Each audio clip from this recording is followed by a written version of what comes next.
So প্রথমে আমরা চলে আসি হচ্ছে জিআরইর পার্টটাতে নিয়ে। সো জিআরই নিয়ে অনেকেই হয়তো অনেক কিছু জানেন। আমরা তারপর ছোটোখাটো করে অল্পর মধ্যে জিআরই সম্পর্কে কিছু কথাবার্তা বলবো। এরপর হচ্ছে মোস্টলি আমি ফোকাস থাকবো হচ্ছে আপনাদের কোশ্চেন্সের উপরে। আপনাদের অনেক ধরনের কোশ্চেন ডেফিনেটলি আছে, সেগুলো নিয়ে আমি আনসার করার চেষ্টা করবো। সো জিআরই কারা দিচ্ছে? জিআরই এক্সামটা কন্ডাক্ট করে হচ্ছে গ্রাজুয়েট রেকর্ড এক্সাম নামে একজন একটা প্রতিষ্ঠান। সরি, জিআরই ফুল ফর্ম হচ্ছে গ্রাজুয়েট রেকর্ড এক্সাম আর এডুকেশনাল টেস্টিং সার্ভিস। এরকম একটা প্রতিষ্ঠান, স্বায়ত্তশাসিত প্রতিষ্ঠান। এরা হচ্ছে জিআরইটা নিয়ে থাকে $220। বাংলাদেশে এখন, আগে $205 ছিল, এখন এটা বাইরে $220 হয়েছে। সেপ্টেম্বরের আগে ব্যাপার ছিল, এখন আর এগুলো নিয়ে কথাবার্তা বলে লাভ নেই। এগুলো একটা ব্যাপার স্যাপার ছিল, সেপ্টেম্বর 21 তারিখের আগ পর্যন্ত ছিল একটা ব্যাপার। ওগুলো নিয়ে আমরা আর কথাবার্তা না বলি, এখন আমরা শর্ট জিআরইর মধ্যেই আছি। তো এটা বেস স্কোর 260, আপনি রেজিস্ট্রেশন করলে 260 পেয়ে যাবেন, অ্যান্ড ম্যাক্সিমাম স্কোর 340। এই 80 মার্কসের উপরে সব কিছু নিয়ে এত যে মানে অস্থিরতায় সব কিছু হচ্ছে মাত্র এই 80 মার্কসের জন্য। সো 80 মার্কের একটা এক্সাম, এটা খুবই হেক্টিক একটা জায়গা, আমাদেরকে খুবই নাকানি জুবানি খেয়ে ফেলতেছে। Validity 5 years. আপনি এভরি 21 days ইন্টারভ্যাল দিয়ে দিয়ে, প্রত্যেক 21 দিন পর পর ইন্টারভ্যাল দিয়ে দিয়ে বছরে 5 বার, 5 টাইমস মোর, ম্যাক্সিমাম 5 টাইমস আপনি জিআর এক্সামটা দিতে পারবেন এক বছরে। সো জীবনে আনলিমিটেড টাইমস, বছরে 5 বার ম্যাক্সিমাম, আর 21 দিন পর পর আপনি এক্সামটা দিতে পারবেন। তো আমরা এটার ফর্মেটে একটু আসি। ফর্মেট সম্পর্কে হয়তো বা ম্যাক্সিমাম সবারই একটু কম বেশি জানাশোনা আছে। সেটা হচ্ছে, প্রথমে আপনি যখন এক্সামে ঢুকবেন, এক্সাম স্টার্ট হবে ফার্স্ট 30 মিনিটস। এই 30 মিনিটের জন্য আমরা যে এডাব্লিউ সেকশনটা পাবো, ফার্স্ট 30 মিনিটস এডাব্লিউ সেকশন আছে। সেখানে যে আমাদেরকে একটা ইস্যু রাইটিং লিখতে হয়, আগে 2টা রাইটিং লিখতে হইতো, এখন এটা কমায় একটা রাইটিং কমায় আনা হয়েছে, যেটার জন্য 30 মিনিটস আপনি সময় পাবেন। এরপরে যে কোনো একটা সেকশন আসবে, হয়তো কোয়ান্ট, তারপরে হচ্ছে ভার্বাল, এরপর আবার কোয়ান্ট, আবার ভার্বাল, অথবা ভার্বাল কোয়ান্ট, ভার্বাল কোয়ান্ট, এইভাবে করে হতে পারে। সিরিয়ালটা যে কোনো একটা সিরিয়াল আপনি হয়তো পাবেন। অ্যান্ড কোয়ান্টের জন্য হচ্ছে টোটাল 27টা কোশ্চেন, ভার্বালের জন্য টোটাল 27টা কোশ্চেন, বাট টাইমিংয়ের ক্ষেত্রে একটু ডিফারেন্স আছে। আগেও তাই ছিল, কোয়ান্টের জন্য 35 মিনিটস করে আগে পাওয়া যেত 20টা কোশ্চেনের অ্যাগেনস্টে, আর ভার্বালের জন্য 30 মিনিট করে পাওয়া যেত 20টা কোশ্চেনের অ্যাগেনস্টে। সো 5 মিনিট বেশি পাওয়া যেত কোয়ান্টের জন্য। এখনও তাই, কোয়ান্টের জন্য 2 সেকশন মিলে আপনি টোটাল 6 মিনিট সময় বেশি পাবেন। সো সেই টাইমিংটা একটু দেখে নিই আমরা। কোয়ান্টের প্রথম যে সেকশনটা, ফার্স্ট সেকশনে 12টা কোশ্চেন পাবেন, 12 কোশ্চেন্স ফর ফার্স্ট সেকশন। আপনার টাইম পাবেন হচ্ছে 21 মিনিটস। আর কোয়ান্টের সেকেন্ড যে সেকশনটা, সেখানে 15 কোশ্চেন্স থাকবে, সেটার জন্য আপনি টাইম পাবেন হচ্ছে 26 মিনিটস। ভার্বালের ফার্স্ট সেকশনের জন্য সেম কোশ্চেন্স, 12টা কোশ্চেনই থাকবে, সেম কোয়ান্টিটি কোশ্চেন্স, বাট আপনার টাইম থাকবে মাত্র 18 মিনিটস। খেয়াল করেন, 12টা question 18 minutes, less than 20 minutes. 20 minutes হচ্ছে এমন একটা টাইম ভাই, আপনি জাস্ট হচ্ছে আপনার ব্লিঙ্ক অফ আইস করবেন, দেখবেন যে 15-20 মিনিট, 15-16 মিনিট চলে গেছে। ব্লিঙ্ক অফ আইস করবেন, 18 মিনিট আমাদের বাংলাদেশের ঢাকা শহরের মতো কিংবা বাংলাদেশের মতো জায়গায় 18 মিনিট আসলে কোনো ব্যাপারই না।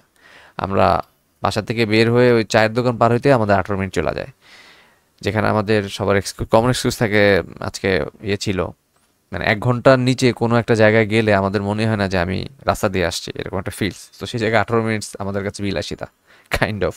সো আর আমরা হচ্ছে বড় বড় এক্সাম দিয়ে অভ্যস্ত, ছোটোবেলা থেকে 3 ঘন্টা 4 ঘন্টার এক্সাম দিয়ে অভ্যস্ত। সো এইটার জন্য খুব বেশি প্রবলেম হয়ে যাবে যে অ্যাডজাস্ট হইতে, এক্সাম হলে যে অ্যাডজাস্ট হওয়ার জন্য প্রথম দিকে একটু অ্যাডজাস্ট হইতে হইতেই দেখবেন যে আপনার টাইমটা চলে গেছে 18 মিনিট। সো এইটা খুবই খুবই ক্রুশাল একটা জায়গা, 18 মিনিটস। তো এইখানে খুব যদি ফার্স্ট সেকশনটা ভার্বাল আসে, তাহলেই মনে করেন যে একটা বিশাল ঝামেলা।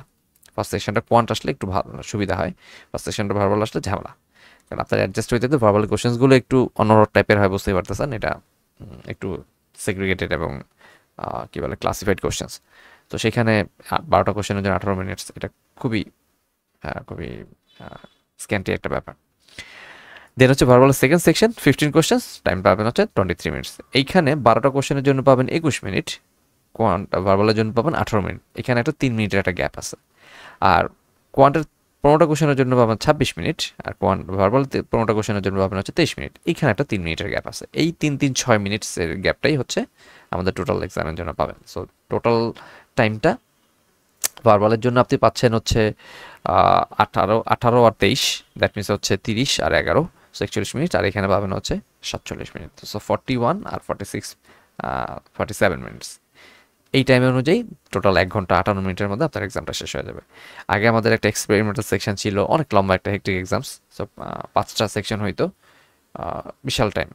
অ্যান্ড অন দ্যাট টাইম যারা আপনাদের আগে তো দেওয়ার সুযোগ হয় নাই, আমি যেহেতু আগের নিয়মে পরীক্ষা দিছি, সো ভয়ঙ্কর অবস্থা। লাস্ট মানে প্রথম একটা সেকশন ধরেন ভার্বাল অথবা কোয়ান, এই দুটো সেকশন যাওয়ার পরে লাস্টে যে 3টা সেকশন থাকতো, ওই 3টা সেকশনে যে কী দিতাম আসলে, মানে মাথার উপর দিয়ে যেত, মানে তখন আর ব্রেন ওয়ার্ক করতেছে এমন একটা ব্যাপার। অথবা ভার্বাল কোয়ান ভার্বাল 3টা সেকশন যাওয়ার পরে এরপরে লাস্টের 2টা তো আসলে কিছুই বোঝা যায় না, জাস্ট হচ্ছে তখন জোর করে দাঁতে কামড় দিয়ে থাকার ব্যাপারটা ছিল।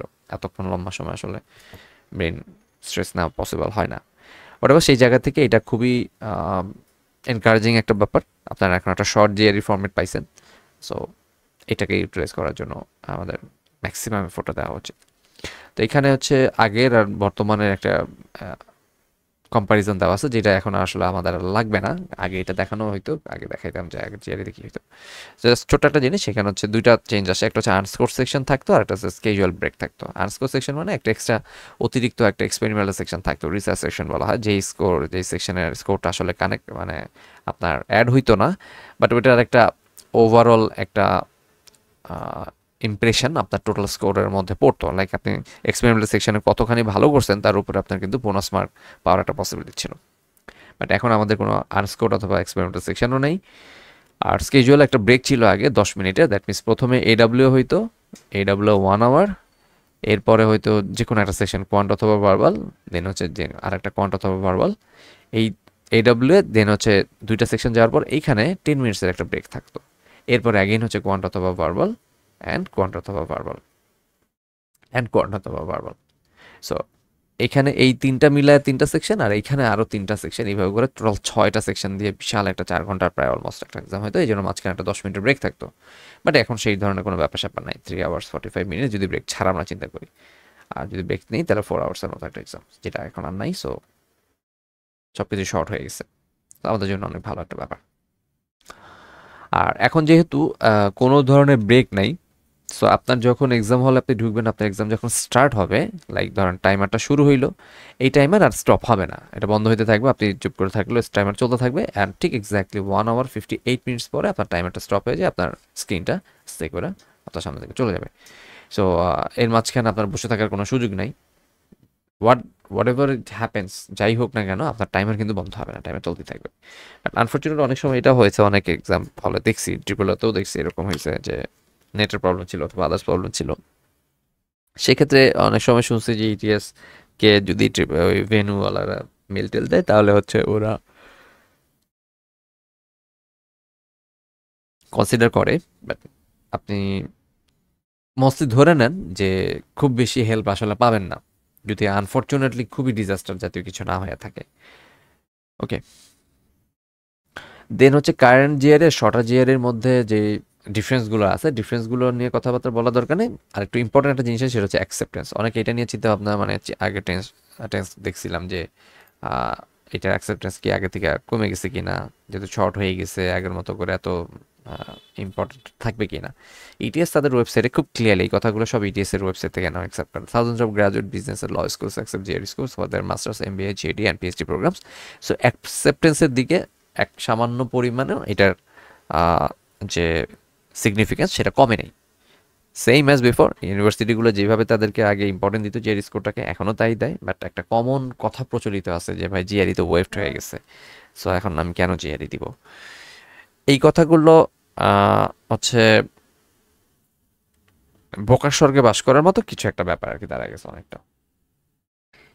একটা ছোট এক্সাম্পল দিই, তাহলে আপনারা রিয়েলাইজ করতে পারবেন যে অ্যাকচুয়ালি এই জিনিসটাকে কেন আমি এভাবে বললাম। লেটসে ধরেন আমি প্রফেসর এক্স এর কাছে অ্যাপ্লাই করছি। একজন প্রফেসরের কাছে নিশ্চয়ই 5টা স্টুডেন্ট অ্যাপ্লাই করে না, শত শত স্টুডেন্ট অ্যাপ্লাই করে। তো আমি এখানে হাই জিআর স্কোর, আমার জিআর স্কোর 328, তারপর আমার ধরেন পাবলিকেশন আছে, আমার সিজিপিএ ভালো, এই সব কিছু নিয়ে আমি প্রফেসরের কাছে অ্যাপ্লাই করলাম। আর এই ইউনিভার্সিটির নিয়ম হচ্ছে যেখানে জিআরই লাগবে না, জিআরই ছাড়াই আপনি অ্যাপ্লাই করতে পারবেন। আপনি এখানে হচ্ছে একটা নো জিআরই আপনার পাবলিকেশন লেটস ধরেন আছে, আদার্স সব কিছু যা আছে প্যারামিটার মনে করলাম যে আমার সাথে আপনার প্যারামিটার ম্যাচ করে, সিজিপিও যা কিছু আছে হোয়াট এভার ইট ইজ। এখন একজন প্রফেসর যখন তার যে কোনো একজন অ্যাসপারেন্টকে সে চুজ করবে, সে কি আমার যে এখানে যেহেতু জিআরই স্কোর নাই, বাট আমি জিআরই নিয়ে গেছি, উনি কি এটাকে কি চিন্তা করবেন যে ছেলেটা জিআরই আছে কেন, এটা ওরা নিব না? ব্যাপারটা কি এইরকম? উনি সবসময় এটাই চিন্তা করবেন যে সবচেয়ে আমার কাছে আসা সবচেয়ে পারফেক্ট এবং সুইটেবল ক্যান্ডিডেট আসলে কে, আমি তাকেই তো নিব। তার জিআরই স্কোর যদি থাকে কিংবা তার যদি আদার্স কোনো জায়গা থাকে, সেই জায়গাগুলো অবশ্যই আমার নেওয়া উচিত। সো জিআরই ওয়েভড হয়ে গেছে, মানে জিআরইটা না দেওয়ার কারণে ইটস আ স্ক্যাম। অনেকে এটা জিনিসটা বুঝতে চায় না। যেন আমি এটাকে বলি যে ভাই, এই যে ওয়েভটের ব্যাপারটা, এইটা হচ্ছে লাইক আপনি ফর্ম তুলতে পারবেন। বাংলাদেশের কালচারের অনুযায়ী কথা যদি বলি, ভাই ফর্ম তোলা যাবে কি, ফর্ম তুলতে পারবেন। ধরেন আপনি কোনো একটা ইউনিভার্সিটিতে এক্সাম দেওয়ার জন্য আপনাকে ফর্ম তো তুলতে হবে, রাইট? ফর্ম উঠাই আমরা। তো সেইখানে ওদের দেওয়া আছে 3.5 সিজিপিএ এর নিচে আপনি নিতে পারবেন না। সো দ্যাট আপনি কিন্তু ফর্মে উঠাই লিখতে পারলেন না, আপনি এক্সাম দিবেন তো পরের ব্যাপার, অ্যাডমিশন তো আরও পরের ব্যাপার। এখন ওরা যদি এই জায়গায় বলে যে 3.5 না 3.0 হইলে ফর্ম উঠাইতে পারবা, তাহলে আপনি কি করতে পারবেন? ফর্ম উঠাইতে পারবেন। এখন আপনি টিকবেন কি টিকবেন না, অ্যাডমিশন টেস্টে আপনি অ্যালাউ হবেন কি হবেন না, এটা তো পরের ব্যাপার। বাট আপনি কিন্তু 500 টাকা দিয়ে অথবা 1000 টাকা দিয়ে ফর্মটা কিন্তু উঠাইছেন। সো ইউনিভার্সিটির ব্যবসা কিন্তু হয়েছে, ইউনিভার্সিটি কিন্তু ঠিকই ব্যবসা করছে। কিন্তু আপনাকে আপনার এই আগে 3.5 থেকে এখন 3 পয়েন্ট দিয়ে যদি এলিজিবল রাখা হয়, ডাজ ইট মিন যে ইউনিভার্সিটিটা আপনার ওই ওর্স যে ক্যান্ডিডেটগুলো আছে তাদেরকে চুজ করবে? ঘুরে ফিরে আগে তাদেরকে যারা চুজ করতো, এখনও ঠিক ওই লেভেলের স্টুডেন্টদেরকেই তারা চুজ করবে এবং তারা এই প্রতিযোগিতায় টিকে থাকবে। সো ঘুরায় ফিরে ওই ভালো স্টুডেন্ট যারা আছে কিংবা এলিজিবল যারা আছে ওরাই যাবে। মাঝখান দিয়ে আপনি ফর্ম উঠায় তাদের কিছু ব্যবসার অংশীদার হয়েছেন। দ্য সেম থিং আফটার কোভিডের পরে ইউএসএ এই যে আমাদের ফান্ডিং দিচ্ছে কিংবা ইউএসএর যে ইকোনমি, ওরা সারা পৃথিবীতে চুষে খায়। ব্রেন্ডিং করার মতো যে কালচার, এই কালচারটা হচ্ছে আপনার ইউকে আর ইউএসএ পৃথিবীতে, যেটা সবচেয়ে বেশি এখন ইউএসএ করে বেড়াইতেছে, সারা পৃথিবী থেকে ব্রেন্ডিং করার নিয়ে যায়। সো ওরা কিন্তু দান সত্তর খুলে বসে নেই যে এত টাকা দিয়ে আমাদেরকে পড়াইতেছে, আহারে কত ভালো লোক। বিষয়টা কিন্তু মোটে এরকম না। সো ওদের ইকোনমির একটা মেজর পার্ট থাকে এডুকেশন বিজনেস। এটা নিয়ে ওরা একটা হিউজ বিজনেস, ওদের বাজেটের একটা হিউজ পোর্শন থাকে এডুকেশন নিয়ে। এখন এই বাজেটের আনফর্চুনেটলি কোভিডের মতো একটা জিনিস হঠাৎ করে চলে আসছে পৃথিবীতে, যেটা আমাদের কারোরই আইডিয়া ছিল না যে কোভিড আসতে পারে, তাই না? হঠাৎ করে আসছে। তো তখন একটা বিশাল ওয়েভ আসছে, সারা পৃথিবীতে একটা ওয়েভ আসছে, ওদেরও একটা ওয়েভ আসছে। ওদের প্রসেস, কারণ ওরা যখন বাজেট করে নেক্সট 50 ইয়ার্সে কী হবে সেই সকল জিনিসপত্র চিন্তা করে, নেক্সট 100 ইয়ার্সে কী হবে সেগুলো চিন্তা করে। সো আনফর্চুনেটলি তখন ওদের বাজেটের একটা বিশাল ইস্যু দাঁড়ায় গেছে। দ্যাটস ওয়াই শুধুমাত্র ইউএসএ না, ইউরোপ আমেরিকার থেকে শুরু করে অন্যান্য সকল দেশেই দেখবেন যে অনেকখানি শিথিল করে দিছিল যে হ্যাঁ স্টুডেন্ট আসো, কারণ ওদের একটা প্রসপেক্ট আছে যে এই বছর আমার এখানে এত ইমিগ্রান্ট হবে, এত স্টুডেন্ট আসবে, তার কাছ থেকে আমার এই ইনকাম হবে। এটা ওদের একটা বিশাল ইনকাম। এই যে আপনারা যে যখন সেন্ড করেন, স্কোর সেন্ড করেন, সেজন্য টাকা দিতে হয় না? টাকা দিতে হয়। তো সমস্ত জায়গায় যখন একটা ওয়েভ, একটা ইফেক্ট পড়ছে, সেইটাকে মিটিগেট করার জন্য ওরা বলো ঠিক আছে ভাই জিআরই ছাড়াই তুই চলে আয়। ইভেন কোভিডের পরে আমার এরকম অনেক স্টুডেন্ট আমি পাইছি যে যারা ভাই জিআরইও দেওয়া লাগে না, ও বলছে তুমি খালি আসো। ট্রু, আমি কিন্তু যেটা রিয়েল স্টোরি বলতেছি, এটা বানায় কথা না, যে তুমি খালি আসো। আমার এক্সপিরিয়েন্স, আমার এই ইউনিভার্সিটির জুনিয়র একটা মেয়ে এমআইএস থেকে গেছে, ও পিএইচডি জন্য গেছে, ওর বলছে প্রফেসর বলছে, ও বলছে যে আমি তাহলে জিআরই দিয়ে আসো। ও বলছে তোমার জিআরই লাগবে না, তুমি চলে আসো। তা এইভাবে মানে ডাইকা ডাইকা সে ফান্ড নিচ্ছে, বিকজ তখন স্ক্যারসিটি ছিল, যতখানি স্টুডেন্ট থাকার কথা ততখানি স্টুডেন্ট তারা পাচ্ছিল না। সো ঘুরে ফিরে জিআরই ওয়েভড এর মানে হচ্ছে আপনি ফর্ম তুলতে পারবেন, বাট ফান্ড আপনারা দিবে কিনা এই কথা তো সে বলে নাই। জিআরই ছাড়া আপনি যে ফান্ড পাবেন এটা তো বলে নাই। সে ফান্ড তারই দিবে, আগেও ছিল এরকম যে যে জিআরই ছাড়াও অনেকে আগে প্রিভিয়াসলি ফান্ড নিয়ে ফুল ফান্ড নিয়ে গেছে যখন এই কোভিড আসে নাই, বিফোর কোভিড। কেন? বিকজ ওই সময় ওই ছেলেটার এত ভালো প্রোফাইল ছিল যে তার জন্য জিআরই আসলে ম্যান্ডেটরি না। ওর যা কাজ করে আসছে, ওর যা রিসার্চের জিনিসপত্র, আমি স্টুডেন্ট প্রফেসর তার ব্যাপারটা দেখছে, তার জন্য জিআরই আসলে ম্যান্ডেটরি না। সে তার বলছে ঠিক আছে ইউ মে কাম, তুমি জাস্ট কোনো রকমের মানে প্রসিডিওরটা মেনটেন করার জন্য তুমি একটা কোনো রকম একটা জিআরই দাও। আমারই একটা স্টুডেন্ট ফামিদা, ও এখন আইও স্টেট ইউনিভার্সিটিতে আছে, ওর হাজব্যান্ড গেছে। তো ওর হাজব্যান্ডের ব্যাপারেও তাই বলতেছিল, এখন বলতেছে যে আপনার একটা কোনো রকম একটা চেয়ারে দিতে হবে। ডিসেম্বরে আমার একটা স্টুডেন্ট আছে, সে ইয়ে করছে, অ্যাপ্লাই করছে, তো তাকে ফান্ড মোটামুটি কনফার্ম করেই দিছে। তারপর আবার হঠাৎ করে প্রফেসর তারা বলতেছিল যে তুমি ইয়ে করো, মানে ফেব্রুয়ারি মাসে এসে তারা বলছে যে তুমি একটা কোনো রকম একটা জিআরই দাও। সে টার্গেট করছে যে তাকে তুমি বলছে অন্তত 298 পায় তুমি 298 স্কোরটা তুলো। তো 298 সাল তো 298 তো আসলে কোনো স্কোরের পর্যায়ে পড়ে না। তো ও জাস্ট এটা কেন বলছে, বিকজ বলছে যে যেহেতু প্রসিডিওর তোমার এটা মেনটেন করতে হবে, সো তুমি জাস্ট কোনো রকম একটা জিআরই স্কোর জাস্ট এখানে অ্যাপ্লাই করার জন্য রাখো। সো সি দেখেন ব্যাপারটা কিন্তু আসলে জিআরই স্কোরও না, ব্যাপারটা আসলে আপনার প্রোফাইল। এখন আপনার প্রোফাইল যদি খুব স্ট্রং হয় তাইলে আপনি আগেও লেভারেজ পাইছেন জিআরই ছাড়াও, জিআরই কোনো রকম একটা দিলেও হয়েছে, বাট এখন আপনার প্রোফাইল যদি অত স্ট্রং না হয় তাইলে ভাই আপনার কোনো গতি নেই। আপনাকে স্ট্রং করার জন্য জিআরইটা দিতেই হবে, ভালো একটা স্কোর থাকতেই হবে, ফান্ডিংয়ের দৌড়ে প্রতিযোগিতার টিকে থাকার জন্য আপনাকে দিতেই হবে। ওকে, আচ্ছা, দেন হচ্ছে স্কিল মেজার, এগুলো নিয়ে আমরা পরে কথাবার্তা বলবো। ডিউরেশন তো আমরা নিয়ে আলোচনা করছি, স্ট্রাকচার নিয়েও কথাবার্তা বলছি। অ্যাভেবিলিটি, অ্যাভেবিলিটি নিয়ে কিছু কথা আছে যে অনেকে বলে যে ভাই হোম এডিশন দিলে কি হবে। আপনারা যদি জিআরই বাংলাদেশ যে গ্রুপটা আছে ওইখানে যদি দেখেন বেশ কিছু পোস্ট মাঝে মাঝে আসে, কিংবা আমি নিজেও কিছু পোস্ট লিখি। কিছুদিন আগে এরকম একটা পোস্ট করতেছিল যে হোম এডিশনের ব্যাপারে, আমার কাছে প্রতি মাসে এরকম এক দুই তিনজন করে এজেন্সি আমাকে ফোন দেয় যে ভাই আপনি কি আমাদের স্কোর আইনে দিতে পারবেন কিনা অর সামথিং। তো হোম এডিশনের ঝামেলা হয়েছে অনেক ইউনিভার্সিটি এখনও হোম এডিশনের যে ইয়েটা, এটা কোভিডের মধ্যে ছিল, বাট এখন যেহেতু কোভিড চলে গেছে, কোভিড হ্যাজ বিন মানে পাস্ট অ্যাওয়ে, সো এখন এটা আসলে অনেক ইউনিভার্সিটি অ্যাকসেপ্ট করতেছে না। সোফার আগামী 1 বছরের মধ্যে দেখবেন যে কোনো ইউনিভার্সিটি আর হোম এডিশন অ্যাকসেপ্ট করে না। ইনফ্যাক্ট জিআরই ইটিএস হয়তো হোম এডিশন উঠাও দিতে পারে, অন্তত বাংলাদেশ থেকে তো দিবেই না, মানে আমাদের দেশে এটা অ্যাকসেপ্ট করবে না। বাংলাদেশে যে পরিমাণ নয় হইতেছে, অ্যান্ড আই বিলিভ যে হোম এডিশনটা ওরা আসলে উঠায় দিতেই পারে, বিকজ অনেক ব্যাপার আছে। এটা আমার প্রজেকশন কিংবা আমার একটা আইডিয়া, কেএমএফ যেভাবে কোশ্চেন টোশ্চেন লিখটি করতেছে, সো মনে হয় না যে খুব বেশি দিন আর হোম এডিশনের সুযোগ মানুষ নিতে পারবে। আর হোয়াট এভার, আমি জানি না ইটিএস কি করবে, বাট ইটিএস এর জায়গায় আমি থাকলে এই কাজটাই করতাম। অ্যান্ড আমার মনে হয় যে সোফার ও they will take hard decision very সুন।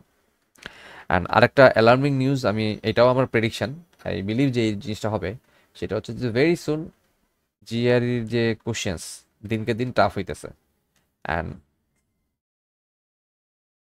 খুব বেশি দিন নাই যে জিআরই এক্সামের কোশ্চেন এমন লেভেলের হবে যে আপনার মাথাটা ঘুরে যাবে। এখন অনেক আরামে পরীক্ষা দিতে পারবেন, যথেষ্ট পরিমাণের ইজিয়ার এখনও আছে, আগে থেকে টাফ, বাট এখনও একটা লেভেলের মধ্যে আছে। বাট সোফার আই বিলিভ যে জিআরই কোশ্চেন্স এমন একটা লেভেলে চলে যাবে আনপ্রেডিক্টেবল, বাংলাদেশের ছেলে মেয়েদের জন্য এটা টাফ হয়ে যাবে বেশি। ওয়ার্ল্ডের অন্য দেশের কথা আমি জানি না, বাট এটা আমার প্রেডিকশন না। আই থিঙ্ক যে খুব বেশি দিন এরকম আর নাই। এটার পিছনে অনেক রিজন আছে, I thought about this, and এটা নিয়ে অনেক চিন্তা ভাবনা করে আমি কথাটা বললাম। এটা অফ দ্য রেকর্ড, মানে আমি অ্যাসিউরিটি দিচ্ছি না, বাট আমার থিঙ্কিং বললাম যে এটা হইতে পারে, আমার খুব ভালো পসিবিলিটি আছে। এই জন্য অ্যাজ সুন অ্যাজ পসিবল দ্রুত জিআরই দিয়ে দেন, ঝামেলা আসার আগেই একটা স্কোর যদি থাকেন 5 বছরের জন্য আপনি নিশ্চিত থাকতে পারবেন।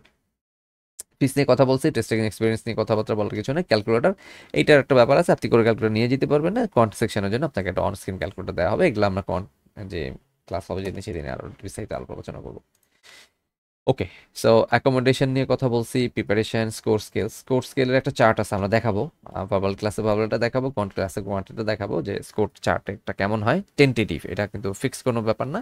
লাইক যেভাবে দেখাবো ঠিক এক্স্যাক্টলি যে ইটিএস এখন এইভাবে মেজার করে, বিষয়টা এরকম না, কারণ এখন 27টা কোশ্চেনে অ্যাগেন্স্টে 80 মার্কস, সো 40 মার্কস, সরি 27টা কোশ্চেন অ্যাগেন্স্টে 40 মার্কস, সো এটা লিনিয়ার ওতে আর চলতেছে না। আগে যেরকম 40 কোশ্চেনের জন্য 40 মার্কস ছিল, সো পার কোশ্চেনের জন্য আপনি ওয়েটেজ হিসেবে 1 পাইতেন, আর ওভারঅল পারফরমেন্সের জন্য আপনি হয়তো বা 1-2 মার্কস পয়েন্ট পাইতেন অ্যাজ এ পেনাল্টি অথবা বোনাস। এখন যেহেতু ব্যাপারটা এরকম আর নাই, সো ডিরেক্ট এখন হচ্ছে টোটাল স্কোরটাই হয়েছে ওয়েটেজের উপরে, পার কোশ্চেনে একটা ওয়েটেজ থাকে, জাস্ট লাইক জিম্যাট যেভাবে করে। জিম্যাটের প্রত্যেকটা কোশ্চেনে একটা নির্দিষ্ট ওয়েটেজ থাকে, লাইক এটা ইজি নাকি মিডিয়াম নাকি হার্ড, এগুলোর উপর ডিপেন্ড করে, এবং সেখানে স্কোরটাকে আস্তে আস্তে ইনক্রিজ অথবা ডিক্রিজ হয়। তো ইটিএস জিআরই হচ্ছে সেকশন অ্যাডাপটিভ, আর জিম্যাট হচ্ছে কোশ্চেন অ্যাডাপটিভ। দ্যাট মিনস আপনি এখানে প্রত্যেকটা সেকশন হচ্ছে অ্যাডাপটিভ থাকে। আপনি যদি ফার্স্ট সেকশন ভালো করেন, পরের সেকশনটা একটু হার্ড হবে। ফার্স্ট সেকশন যদি খারাপ করেন, পরের সেকশনটা একটু ইজি হবে, বাট আপনি কম্পারেটিভলি তখন আপনার ওভারঅল স্কোরটা একটু ডেটোরিয়েট হবে। আর জিম্যাট হচ্ছে প্রত্যেকটা কোশ্চেন হচ্ছে অ্যাডাপটিভ। দ্যাট মিনস এই কোশ্চেনটা পারছেন নাকি পারেন নাই তার উপর বেস করে পরের কোশ্চেনটা আসবে। এখানে সেকশনের যেতে কোশ্চেন অ্যাডাপটিভ, এটা আরও টাফ। অফিসিয়াল স্কোর আগে 10-15 ডেজের মধ্যে পাওয়া যেত, এখন 8 থেকে 10 দিন ক্যালেন্ডার ডেজের মধ্যে পাওয়া যায়, এটা একটা ভালো জিনিস, দ্রুত সময় পাওয়া যেতেছে। সো যাদের ডেডলাইন ইস্যু আছে তারা এই দিক থেকে একটা অ্যাডভান্টেজ তো পাবেই। আর আরেকটা ব্যাপার হচ্ছে, আপনি যখন জিআর এক্সাম দিবেন, এই কথাটা আমি ফার্স্ট দিনে সবাইকে বলে দিই, সেটা হচ্ছে যে জিআরই আপনি যেদিনই দেন, অক্টোবরে দেন, নভেম্বরে দেন, ডিসেম্বরে দেন, whatever it the time you have chosen, আপনি ইউনিভার্সিটি সার্চিং অ্যান্ড হচ্ছে প্রফেসর সার্চিং, এটা আজকে থেকে শুরু করেন। ইউটিউবে এবং আমার পেজে আমার একটা ভিডিও আছে যে কীভাবে প্রফেসর খুঁজতে হয়। আমি জানি না এখানে আপনাদের মধ্যে কেউ এইটা ভিডিওটা দেখছেন কিনা। একদম জিরো লেভেল থেকে এভরি ক্লিক সহ প্রত্যেকটা জিনিস আমি দেখাইছি যে কীভাবে আপনি আপনি কিচ্ছু জানেন না, বাট আপনি ঠিকই একজন প্রফেসরকে খুঁজে বের করতে পারবেন যে এই প্রফেসর, আমার প্রফেসরকে আমি ইয়ে করতে পারি, মেল করতে পারি। একদম জিরো লেভেল থেকে কীভাবে ধরে ধরে ধরে ধরে আপনি খুঁজে বের করবেন, এইরকম পুরোটা 22 মিনিটের খুব ডিটেল একটা ভিডিও আছে, আপনি এটা দেখতে পারেন। আর এটা কথা কেন বললাম, বিকজ আপনি যেদিন জিআর এক্সাম দিতে যাবেন সেই দিন ওইখানে ওই ভেন্যুতে আপনাকে 4টা ইউনিভার্সিটি চুজ করতে হবে। দ্যাট মিনস আপনি যে টাকা দিচ্ছেন $220, এই $220 ভিতরে 4টা ইউনিভার্সিটিতে আপনি আপনার যে স্কোর আছে এটাকে ফ্রিতে পাঠাইতে পারবেন। তো 4টা ইউনিভার্সিটিতে যদি আপনি $60 দিয়েও চিন্তা করেন অথবা $50 দিয়েও যদি চিন্তা করেন, খেয়াল করেন স্কোর পাঠানোর জন্য, স্কোর সেন্ডিং যে কস্ট, তাহলে কিন্তু এখানে $200 হয়ে যায়। দ্যাট মিনস আপনি যেই টাকা দিয়ে জিআরই দিচ্ছেন সেই একই টাকা দিয়ে কিন্তু আপনি ফ্রিতে এটাকে টাকা উসুল করার মতো একটা ব্যবস্থা করে ফেলতে পারতেছেন। তো মোস্টলি অনেকে যে ছেলেমেয়েরা করে সেটা হচ্ছে যে তারা জিআরই নিয়ে ব্যস্ত থাকে, ইউনিভার্সিটি সার্চ করে না। তো জাস্ট হচ্ছে পরীক্ষার হলে যায়, ওইখানে যে সে র্যান্ডমলি 4টা ইউনিভার্সিটির নাম সে বলে দেয়। তো পরবর্তী দেখা গেল যে তার স্কোর খারাপ হয়েছে অথবা তার স্কোর ভালো হয়েছে, তখন ওই ইউনিভার্সিটি সে আর অ্যাপ্লাই করবে না কোনোভাবে। তো শুধু শুধু ওই স্কোরগুলো এখানে সে ওয়েস্ট হলো। বাট আপনার কিন্তু একটা বিগেস্ট অপরচুনিটি ছিল এই টাকাটাকে ইউটিলাইজ করার জন্য। এই জন্য আজকে থেকেই, এখন থেকেই যদি প্রফেসর ফান্ড খোঁজার ব্যাপারটা, ইউনিভার্সিটি সার্চিং ব্যাপারটা, তারা কী ধরনের জিআর স্কোর চায়, রিকোয়ারমেন্ট কী, এগুলো নিয়ে আপনি যদি এখন থেকে ঘাটাঘাটি করেন, তাহলে ওই দিন আপনি এক্স্যাক্টলি ফিক্স করে যেতে পারবেন যে হ্যাঁ এই ইউনিভার্সিটিতে আমি অ্যাপ্লাই করবো। সো যাতে করে আপনার ওই জিনিসটা ইউটিলাইজ হয়। জন্য এটা খুবই ইম্পর্টেন্ট একটা জিনিস। আপনার ফার্স্ট ডে থেকে এটা করা শুরু করেন অল্প অল্প করে, কারণ এটা সার্চিংয়ের ব্যাপারটা খুবই হেক্টিক একটা কাজ। জিআরইটাই মনে হবে যে সবচেয়ে সহজ ছিল, এরপরের যে প্রসিডিওরগুলো এগুলো খুবই টাফ এবং খুবই লেন্দি, ভীষণই লেন্দি, খুবই মানে অগোছালো ব্যাপার। আমি গুছায় ওই ভিডিওটাতে দেখাইছি কীভাবে গুছায় কাজটা করবেন।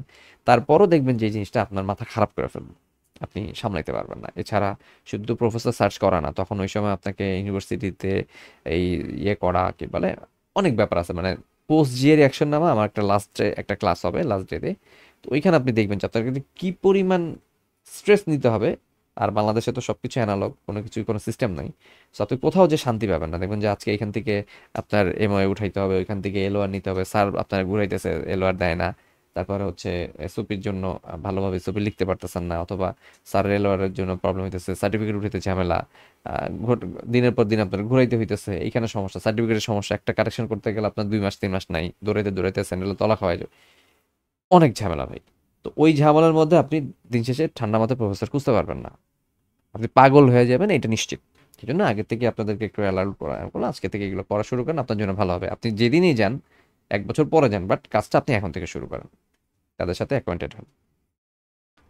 ওকে, সো এরপরে আসি হচ্ছে জিম্যাট নিয়ে। এখানে জিম্যাটের ব্যাপারটা দেওয়া আছে, কারণ অনেকে জিম্যাট নিয়ে ইন্টারেস্টেড থাকে। তো জিম্যাট সম্পর্কে কারো কোনো আইডিয়া আছে কিনা আমি জানি না। যদি জিম্যাট নিয়ে কারো কোনো ইন্টারেস্ট থাকে তাহলে আমি ছোট করে জিম্যাট নিয়ে কথাবার্তা বলতে পারি। জিম্যাট 2 ঘন্টা 15 মিনিটের একটা এক্সাম। আপনার হচ্ছে জিম্যাটেও অ্যানালিটিক্যাল এডব্লিউ সেকশন থাকে, রাইটিং সেকশন, কোয়ান্টিটিভ রিজনিং থাকে, বাবলস রিজনিং থাকে, আর ওদের একটা টাইপের question data insight section. That means data interpretation বলতে যা বোঝায় সেটাই, বাট ওদের কোয়েশ্চেনগুলো একটু অন্যরকম, প্রেজেন্টেশনে ডিফারেন্ট হয়। স্কোরিং 205 থেকে 805-এর মধ্যে, মানে ওই 5 মার্কস হচ্ছে আপনার এডব্লিউ এর জন্য, 200 থেকে 800-এর মধ্যে স্কোর থাকে, $275। আর এইখানে জিম্যাটের ম্যাথস কোশ্চেনের যে সিলেবাস, এটা জিআরই আর জিম্যাটের জন্য সেম, বাট একটা মেজর এবং বেসিক একটা ডিফারেন্স আছে। জিম্যাট হচ্ছে algebra based, sorry arithmetic based, that means জিম্যাটের কোশ্চেন্সগুলোর মধ্যে অ্যারিথমেটিকের ইনফ্লুয়েন্স অনেক বেশি। রাদার জিআরই হচ্ছে অ্যালজেব্রা বেসড, জিআরইতে অ্যালজেব্রার শ্যাডোটা ইনফ্লুয়েন্সটা সবচেয়ে বেশি। জিম্যাটের ভার্বাল সেকশনটাতে আমরা যেরকম আরসি করি, টিসি করি আর এসি করি জিআরইতে, জিম্যাটের ভার্বাল সেকশনে আরসি থাকে, বাট টিসি আর এসি থাকে না। ওদের থাকে হচ্ছে সেন্টেন্স কারেকশন আর এরর রিকগনিশন, এগুলো থাকে। ক্রিটিক্যাল রিজনিংও থাকে আমাদের মধ্যে, আরসির মধ্যে, ওদেরও ক্রিটিক্যাল রিজনিং থাকে, মানে জিআরইতেও থাকে, আরসিতেও থাকে, বাট জিম্যাটের ক্রিটিক্যাল রিজনিংগুলো আরও ক্রিটিক্যাল। সো জিম্যাটকে আমি সবসময় বলি যে এটা জিআরই থেকে অন্তত 3 টাইমস টাফ একটা এক্সাম। তো কেন মানুষ জিম্যাট, মানে যারা বিজনেস স্কুলের জন্য অ্যাপ্লাই করতে চায় তারা কিন্তু জিআরই দিয়েও যেতে পারে। জিআরির জন্য যেই পরিমাণ এফোর্ট আপনারা দিতে হবে, জিম্যাটের জন্য অন্তত 3 টাইমস এফোর্ট আপনাকে দিতে হবে। জিম্যাটে ভালো স্কোর করার ভাই খুবই টাফ একটা ব্যাপার। আমি 2016 থেকে 18 পর্যন্ত লম্বা সময় জিম্যাট পড়াইছি। আহ, ওই সময় জিম্যাটের রেগুলার ব্যাচ করতাম, জিআরই পড়াইতাম, পাশাপাশি জিম্যাটটাও পড়াইতাম। জিম্যাটটা আসলে অন্য লেভেলে একটা ভালোবাসার জায়গা। এখনও জিম্যাট আছে, বাট আমি ব্যাচ পড়াই না, এখন 1-to-1 করাই। সো যারা করতে আসে তাদেরকে হয়তো 1-to-1 ব্যাচ করে।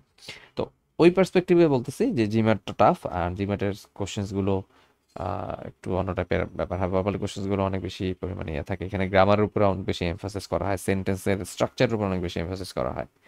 আর ম্যাথসের কোশ্চেন নিয়ে তো কথা বলে, maths both sides are equal, একই যেরকম সিলেবাস, বাট কোশ্চেন্সের প্যাটার্নগুলো একটু ডিফারেন্ট। এই ছিল জিম্যাট নিয়ে কথাবার্তা। আচ্ছা, দেন হচ্ছে সাবজেক্ট জিআরই। সাবজেক্ট জিআরই একটা ব্যাপার, আমরা যে জিআরই নিয়ে কথাবার্তা বলছি এগুলো হচ্ছে GRE general test, but subject GRE এটা জিআরই একটা সাবজেক্ট জিআরই পার্ট আছে। সাবজেক্ট জিআরইতে আগে ছয়টা টপিকের উপর হইতো, লাইক আপনি যদি biology, chemistry, mathematics, physics, English literature এইগুলোর উপরে কোনো প্রোগ্রামে পড়াশোনা করে যেতে চান, পিএইচডি আর মাস্টার্স, তাহলে হয়তো আপনাকে ওই ইউনিভার্সিটি রিকোয়ার করতো যে তোমাকে সাবজেক্ট জিআরই দিতে হবে। সাবজেক্ট জিআরইতে যেটা হয়, জেনারেল টেস্টে হচ্ছে ম্যাথ আর ইংলিশের উপর কোশ্চেন, সাবজেক্ট জিআরইতে হচ্ছে কোর ওই সাবজেক্টের উপরে কোশ্চেন্স করা থাকে। দ্যাট মিনস আপনি কি শিখে আসছেন এই সাবজেক্ট অনুযায়ী, এইটার উপরে অনেক ইনডেপথ নলেজ এখানে আপনাকে ইয়ে করতে হয়। বাট আগে 6টা সাবজেক্ট ছিল, এখন জিআরই এর মধ্যে থেকে শুধুমাত্র 3টাকে কন্টিনিউ করছে, বাকি সবগুলোকে ডিসকন্টিনিউ করে দিচ্ছে, লাইক বায়োলজি, কেমিস্ট্রি অ্যান্ড হচ্ছে লিটারেচার ইন ইংলিশ। এই তিনটাকে হচ্ছে ডিসকন্টিনিউ করে দিচ্ছে। একটা মিনিট। অলরাইট, সো যেটা বলছিলাম, সো এগুলোকে এখন ইটিএস হচ্ছে ডিসকন্টিনিউ করে দিচ্ছে। সো এখন শুধু 3টা সাবজেক্টের উপরে পরীক্ষা হয়, একটা হচ্ছে ফিজিক্স, ম্যাথমেটিক্স, আর আরেকটা সাবজেক্ট হচ্ছে শুধু psychology. English, literature in English and psychology এটা হইতো না। লিটারেচার ইংলিশ ছিল একটা, এটা ডিসকন্টিনিউ হয়ে গেছে, এখন শুধু সাইকোলজি। এই 3টার উপরে এক্সামটা হয়। সো যাদের ম্যাথমেটিক্স, ফিজিক্স আর সাইকোলজির উপরে পড়াশোনা করার প্ল্যান আছে, তাদের হয়তো ওই ইউনিভার্সিটিতে আপনার সাবজেক্ট জিআরই রিকভার হইতে পারে। সাবজেক্ট জিআরই কোশ্চেন্সগুলো পেপার বেস ছিল আগে, ইটিএস এখন এটাকেও কম্পিউটার বেস করে ফেলছে। সাবজেক্ট টেস্টটা বছরের নির্দিষ্ট একটা সময় হইতো পেপার বেস ছিল, বাট এখন সেটা আর পেপার বেস নেই। এই সেপ্টেম্বর যখন শর্টার জিআরই আসছে, তখন থেকে সাবজেক্ট জিআরইটাও চেঞ্জ হয়ে আপনার কম্পিউটার বেসড হয়ে গেছে। জাস্ট লাইক এখন হচ্ছে আমরা জেনারেল টেস্ট যেটা দেয় সেভাবে যেরকম ইয়ে হয়। ওকে, সো এই ছিল হচ্ছে মোটামুটি জিআরই নিয়ে কথাবার্তা ওভারঅল। এখন জিআরইতে আমাদের কি থাকবে, আমরা আমাদের যে কোর্স সাবজেক্টের মধ্যে আছে সেটার মধ্যে ঢুকে যাই, যেখানে কি আছে। ইটিএস আমাদের মেজার করতেছে অ্যাকচুয়ালি। ইটিএসকে আমি সবসময় জিআরকে বলি, জিআরই হচ্ছে একটা logic based exam. Logic, GRE equals logic, always বলি আমি। এটা weather it is verbal or quant, doesn't matter, GRE মানে হচ্ছে লজিক। আপনার লজিক্যাল রিজনিং স্কিল কতটা ভালো, এইটা অ্যাকচুয়ালি ইটিএস দেখতে চায়। ইটিএস এই জিনিসটাই দেখতে চায়। ইটিএস আসলে অন্য কোনো কিছু চেক করে না, আপনার ভার্বাল সেকশন দিয়ে ওইটাই চেক করে, কোন সেকশন দিয়ে এটাই চেক করে। So analytical ability, mathematical ability, grammar ability, of course we need grammar ability. অনেকে দেখবেন যেটা বলতে দেখি বিভিন্ন গ্রুপে কিংবা বিভিন্ন জায়গায়, যে গ্রামার লাগে না। টিবিএইচ ভার্বাল যখন আমরা শুরু করবো আপনাদের ক্লাসে, তখন আপনারা দেখবেন আমি আপনাদেরকে জিনিসগুলো দেখাবো। আপনার স্ট্রং কিছু গ্রামার নলেজ লাগবে, বেশি কিছু। একটা সহজ কথা আপনাদেরকে বুঝাই বলি যে ভাই, গ্রেগমেট দেখে তো গ্রেগমেটকে ফলো করে সারা পৃথিবীর লক্ষ লক্ষ স্টুডেন্ট অনেক ভালো স্কোর করছে। বাংলাদেশ থেকে এত ভালো স্কোর তাহলে আসে না কেন সচরাচর? সবাই কেন 320+ পায় না, 330 পায় না? 330+ কয়টা স্কোর প্রতি বছর আসে? খুব কি হাতে গুনে আপনি বলতে পারবেন কেন পায় না? এর মধ্যে one of the biggest reason হচ্ছে যে রুট কজ অ্যানালাইসিস করে আপনার যে সকল জায়গায় লুপহোলটা আছে, যে প্রবলেমটা আছে, আপনি সেই জায়গাগুলোকে ঠিক না করে অন্ধের মতো গ্রেগমেট ফলো করতেছেন। দোষটা গ্রেগমেটের না, দোষটা আমাদের। আপনার প্রিরিকোয়েসাইট যে নলেজটুকু থাকা দরকার, সেই নলেজটুকু না নিয়ে এখন আপনি গ্রেগমেট ফলো করতেছেন, এটা তো গ্রেগমেটের দোষ না। আপনি ইউনিভার্সিটিতে পড়তে আসছেন ফর এক্সাম্পল, এখন আপনি স্কুল কলেজ লেখাপড়া আপনি যদি ফাঁকিবাজি করেন, এখন ওইখানে এসে যদি এই চিন্তা করেন যে আমার কেন ওইখানে ইমপ্রুভ হইতেছে না, এই দোষটা ইউনিভার্সিটির না, এই দোষ আপনার। তো আমি ওই জায়গাগুলোকে ক্লারিফাই করার চেষ্টা করি এবং ওই জায়গাগুলোকে ইমপ্রুভ করার চেষ্টা করি সোফার, সো দ্যাট যাতে আপনি নিজে নিজে পরবর্তীকালে আপনার যে অনগোয়িং একটা ইমপ্রুভমেন্ট যে জায়গায় সেই জায়গাতে আপনি যেতে পারেন। স্ট্র্যাটেজি আপনাকে আমি শেখাবো, তার আগে আপনার যে গ্রাউন্ড ক্লিয়ারিংয়ের যে ব্যাপারটা আছে এইটা নিয়ে আমি লম্বা সময় কাজ করি। সো গ্রামার অফকোর্স দরকার, বাট এই গ্রামার মানে হচ্ছে চৌধুরান হোসাইন না, যে আমি ভাত খাই, I try, he goes to school, এই গ্রামার না।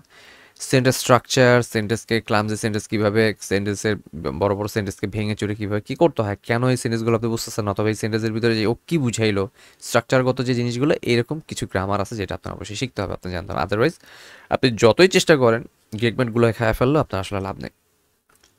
আপনাকে ওই জায়গাটা ক্লিয়ার করা। I will definitely work on this, and প্রথম দিকের ক্লাসগুলো ওটার উপরেই থাকবে, ডোন্ট ওয়ারি।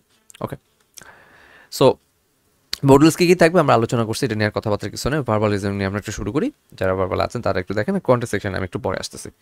ভার্বাল মধ্যে word range, logical reasoning, interpreting the sentence, যেটাকে আমি বারবার বলতেছি, interpreting the sentence. Sentence interpret করাটা মোস্ট ইম্পর্টেন্ট, বিকজ সেন্টেন্স থেকে দুইটা জিনিস আসে। এক নাম্বার আসে হচ্ছে স্কেলেটন, সেকেন্ড আসে হচ্ছে প্যারাফ্রেজিং।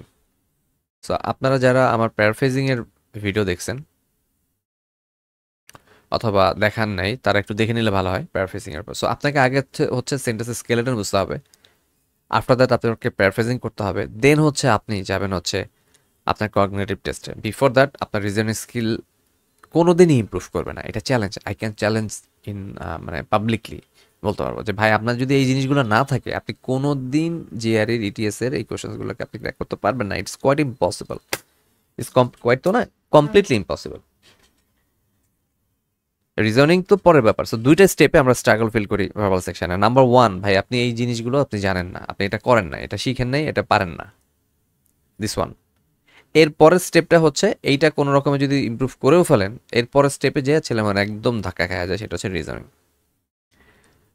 ইটিএসকে ক্র্যাক করার জন্য ইটিএস এর মতো করার চেষ্টা। একটা কথা আছে না যে তুমি যদি তোমার প্রতিপক্ষ শত্রুকে ইয়ে করতে চাও, ডিফেন্ড করতে চাও, তাহলে তোমার শত্রু অথবা তোমার এনিমির মতো করে তোমাকে চিন্তা করতে হবে, in where you have to understand what weapon your enemy is using or will use. তারা কী ধরনের এনিমি উইপেন ইউজ করতেছে, তাদের স্ট্র্যাটেজি কী, সব কিছু আপনাকে আগে জানতে হবে। আপনি যদি এটা না জানেন, অ্যান্ড থিঙ্ক লাইক দিস, যেমন একটা কথা প্রচলিত আছে যে চোরকে সবসময় এই কথা বলা হয় যে তুমি, অথবা যারা তালা বানায়, অথবা যারা হ্যাক করে, কিংবা যারা অ্যান্টি হ্যাকার, তাদেরকে এই কথা বলা যে তুমি অ্যাজ এ হ্যাকার হিসেবে তোমাকে চিন্তা করতে হবে যে কাজটা তুমি কিভাবে ডিফেন্ড করবা। তা হ্যাকার কোন মোটিভে কথা বলে, তুমি যদি সেটা চিন্তা না করতে পারো তাহলে তুমি অ্যান্টিভাইরাস বানাইতে পারবো না। ব্যাপারটা হচ্ছে তাই। সো ইটিএস কী করে রিজনিং করে, ইটিএসের কী করে ইটিএসের ব্যাপার থাকে, এই জিনিসটা আপনাকে, ইটিএস কীভাবে চিন্তা করে এটা আপনাকে জানতে হবে, এটা আপনাকে বুঝতে হবে, আদারওয়াইজ আপনি ভালো করতে পারবেন না। এগুলো নিয়ে আমি প্রচুর পরিমাণে কাজ করবো এবং কথাবার্তা বলবো টোটালি। আফটার দ্যাট আমাদের কোশ্চেনের মধ্যে কী কী থাকে, টিসি থাকে, এসি থাকে, আরসি থাকে। আরসির ভিতরে থাকে শর্ট প্যাসেজ, মিডিয়াম প্যাসেজ আর ক্রিটিক্যাল রিজনিং। লং প্যাসেজগুলো এখন ডিসকন্টিনিউ হয়ে গেছে, বাট লং প্যাসেজটা এখন একটু ছোটো হয়ে মিডিয়াম প্যাসেজে কনভার্ট হয়ে গেছে। সো প্যাসেজগুলো হয়ে গেছে larger than medium, larger than medium আর লেস দ্যান লং। তো এটা নিয়ে আমি ভার্বাল ক্লাস আরও ডিটেল আলোচনা করবো, আপাতত জাস্ট একটু বলে যাচ্ছি। আপনি কী কী বই ফলো করবেন অথবা কী কী রিসোর্স ফলো করবেন, এখানে কিছু রেগুলার রিসোর্সের কথা আমি লিখেছি। ওয়ার্ডের জন্য এই দুইটা হচ্ছে সবচেয়ে ফেমাস, সবাই এই দুইটার মধ্যে এইটাকে ফলো করে। গ্রেগমার্টের 900, কারণ এখানে ওয়ার্ড কম আছে, 960টার মতো হয়েছে এখন, 960। তো আপনি এটা চাইলে ফলো করতে পারেন। ওয়ার্ড নিয়ে আসলে আমার কোনো বিশেষ কোনো প্যারা নাই, বিশেষ কোনো ইয়ে নাই যে আপনি কোনটাকে ফলো করবেন। If you want to follow this that is also okay, if you want to follow this that is also okay. এটা 1000 না, আমি আসলে এটাকে 1400 যেটা, এটাকে ফলো করি। সো আমার পছন্দ মাগুস 1400 ওয়ার্ডস, বিকজ এখানে ওয়ার্ডের এনরিচমেন্টটাও একটু বেশি, প্লাস হচ্ছে এই পিডিএফের ভিতরে ওয়ার্ড নিয়ে বেশ কিছু আলোচনা আছে, বাট গ্রেগমেটের ওয়ার্ডগুলো নিয়ে এই ধরনের আলোচনা হয় না। সো শুধুমাত্র আপনি যদি একদম অন্ধের মতো ওয়ার্ড মিনিং পড়েন, তাহলে আপনি আসলে ভালো করতে পারবেন না। সো ওয়ার্ড নিয়ে কোনো কথা নেই, আমরা ফলো করবো মাগুস 1400 অথবা গ্রেগমেটের 900, আপনি যেটা ফলো করতে চান আপনার পার্সোনাল পছন্দ থাকবে, বাট অ্যাসাইনমেন্ট হিসেবে আমরা যে কোনো একটাকে ফলো করবো। এই গেল হচ্ছে ওয়ার্ডের ব্যাপারটা। তো যারা কোয়ান্ট কোর্সে যাবেন কিংবা কোয়ান্টের জন্য যাচ্ছেন, তারাও আজকে ফার্স্ট ডে থেকে নিজের মতো করে ওয়ার্ড পড়া শুরু করেন, বিকজ আমি সবসময় প্রিফার করি আগে কোয়ান্ট দিয়ে শুরু করা। For what? বিকজ হচ্ছে যে আপনি যখন শুরু করবেন তখন ইনিশিয়ালি ওয়ার্ড রেঞ্জ আপনার জিরোই থাকবে, কিংবা প্রিভিয়াসলি যদি কেউ কম বেশি পড়াশোনা করে তাহলে হয়তো বা ইয়ে করা যেতে পারে, মানে আপনার হয়তো বা হেল্প মানে আপনি পাবেন। বাট ইট ডাজন্ট ম্যাটার যে সবারই ওয়ার্ড রেঞ্জ সেম থাকে, সবারই ওয়ার্ড রেঞ্জ এত ভালো থাকে। সো শুরু থেকে আগে থেকে যদি শুরু করেন, আপনার কোয়ান্ট শেষ হতে হতে আপনি কিছু ওয়ার্ড আগায় গেলেন, আপনার এদিক থেকে আপনি একটু কিন্তু এক্সট্রা একটা লেভারেজ পাবেন। ধরেন কোয়ান্ট শেষ করলেন আপনি 2 মাসে, সো 2 মাসের মধ্যে আপনার অন্তত 50% ওয়ার্ড না হলেও 30 থেকে 40% ওয়ার্ড আপনি পড়তে পারবেন। এটা হচ্ছে একদিক থেকে সুবিধা। আর যারা প্রথম দিকেই ভার্বাল দিয়ে শুরু করছেন তাদের কথা তো আসলে আর কিছু বলার নাই, তাদের আজ শুরু থেকে এটা করতে হবে। সো ওয়ার্ড পড়া শুরু করেন, অ্যান্ড পড়তে গেলে যে ধরনের প্রবলেম হবে আমি বাবার ক্লাসে এগুলো নিয়ে খুব বেশি পরিমাণে বিস্তারিত আলোচনা করব। কীভাবে পড়তে হয়, ওয়ার্ড পড়ার কিছু সিস্টেম আছে, লাইক কথা নিয়ে আপনি অর্থ পড়লেন, ওয়ার্ড জানলেন, দুইটা সিনোনিম পড়লেন, সবসময় দেখবেন যে সবাই এই কথাগুলো বলে বেড়াচ্ছে, ওয়ার্ড পড়বেন, বাংলা ওয়ার্ড পড়বেন না, ইংরেজিটাই ফলো করবেন, সাথে দুইটা সিনোনিম পড়বেন। অ্যাবসলিউটলি রং অ্যাপ্রোচ। এই অ্যাপ্রোচে দেখেন, এই অ্যাপ্রোচটা জানে না কে পৃথিবীর। এমন কেউ আছে যে ভাই ওয়ার্ড পড়তে হবে বা ইংলিশ ওয়ার্ডটা পড়বেন, সাথে দুইটা সিনোনিম পড়বেন? Everybody knows this is the very common way. তারপরও তাহলে আপনি ভালো করতে পারেন না কেন? বিকজ আমাদের কালচার হচ্ছে ওই চিলে কান্নে এসে সোফার, আমাদের সিনিয়ররা বলছে এই কথা, তার কাছ থেকে শুনে আসছে, এটা ডিসিমিনেট হয়ে যেতেছে। But nobody is doing a ground work যে অ্যাকচুয়ালি ভাই আমাদের সমস্যাটা কোথায়। পৃথিবীর সব মানুষ, মিলিয়ন্স অফ পিপল যদি এই ওয়েতে ভালো করে, আর সেটা যদি আমাদের দেশের কালচারের জন্য অ্যাপ্লিকেবল না হয়, you have to admit this. আপনি বোল্ড হন, আপনি মানে স্বীকার করেন আর না করেন, অ্যাডমিট করেন আর না করেন, দিস ইজ ট্রু, রিয়ালিটি তো আপনার মানতে হবে, তাই না? সো এই এই জিনিসগুলো তো আপনি জানেন, তাহলে আপনার আলাদা করে এটা বলার দরকার কি, কিংবা বললেই আপনার লাভ তো আর হইল না। তো কেন লাভ হইলো না? I will explain definitely. So word এভাবে পড়া যাবে না, কিংবা ওয়ার্ড এভাবে পড়ে আসলে পুরো আপনার লাভও নাই। আপনার এর পাশাপাশি আরও কিছু কাজ আছে ওয়ার্ড নিয়ে। ইটিএস ভার্বাল, এরপরের যে পিডিএফগুলো আমরা মোস্টলি এইটাকে টার্গেট করবো আমাদের কোর্সে। ইটিএস এর ভার্বাল রিজনিং যে অফিসিয়াল গাইডটা আছে, এইটার উপরে আমরা হবো মাস্টার। আপনাদেরকে আমি এটার উপরে মাস্টার লেভেলের জায়গায় নিয়ে যাবো, বিকজ দিস রিসোর্স, এটা ইটিএস এর দেওয়া। ইটিএস তো আর মানে শুধু শুধু এই রিসোর্সটাকে দেয় না। ইটিএসে এই বইয়ের ভিতরে যত ধরনের কোশ্চেন আছে, every question is a specimen copy of your real GRE. Real জিআরইতে এই টাইপের প্রশ্নের বাইরে আপনি অন্য কোনো টাইপের কোশ্চেন পাবেন না। যত ধরনের প্রশ্ন আপনি পাবেন তাদের অন্তত একটা করে হলো এক্সাম্পল এখানে দেওয়া আছে। That's why I follow this resource, because আমি আপনাকে প্রত্যেকটা কোশ্চেনের আদ্যপান্ত জিরো থেকে অ্যাডভান্স লেভেল পর্যন্ত এভরিথিং আমি আপনাকে এখানে এক্সপ্লেন করে দেখাবো। কেন আপনি এটা ভুল করবেন, কি কারণে এটা ভুল হবে, অথবা ইটিএস আপনারা কোথায় কোথায় নিয়ে ট্র্যাপে ফেলবে, সব কিছু নিয়ে আমি ডিসকাস করবো ভেরি থরলি, সো দ্যাট আপনি রিয়েল এক্সামের দিন যাতে এইটা ফিল না করেন যে আমি তো এই জিনিস জীবনে দেখি নাই, এনাদ ভাই তো আমার এই জিনিস শেখায় নাই। So I will definitely explain, that's why I personally prefer this resource. এইটার পরে আপনার কাজ হচ্ছে, এটা আমরা শেষ করব, পেপার বেসড কিছু কোশ্চেন আছে, পেপার ডেলিভার্ড কিছু কোশ্চেন আছে, পাওয়ার প্রিপেয়ার কোশ্চেন আছে, পাওয়ার প্রিপেয়ার প্লাস, এগুলো সব হচ্ছে অফিসিয়াল গাইড। ভার্বালের জন্য অফিসিয়াল গাইডের বাইরে কোনো রিসোর্স টাচ করা যাবে না। You know this. এগুলোকে আপনি নিজে নিজে বাসায় শেষ করবেন as per the strategy I will explain in class.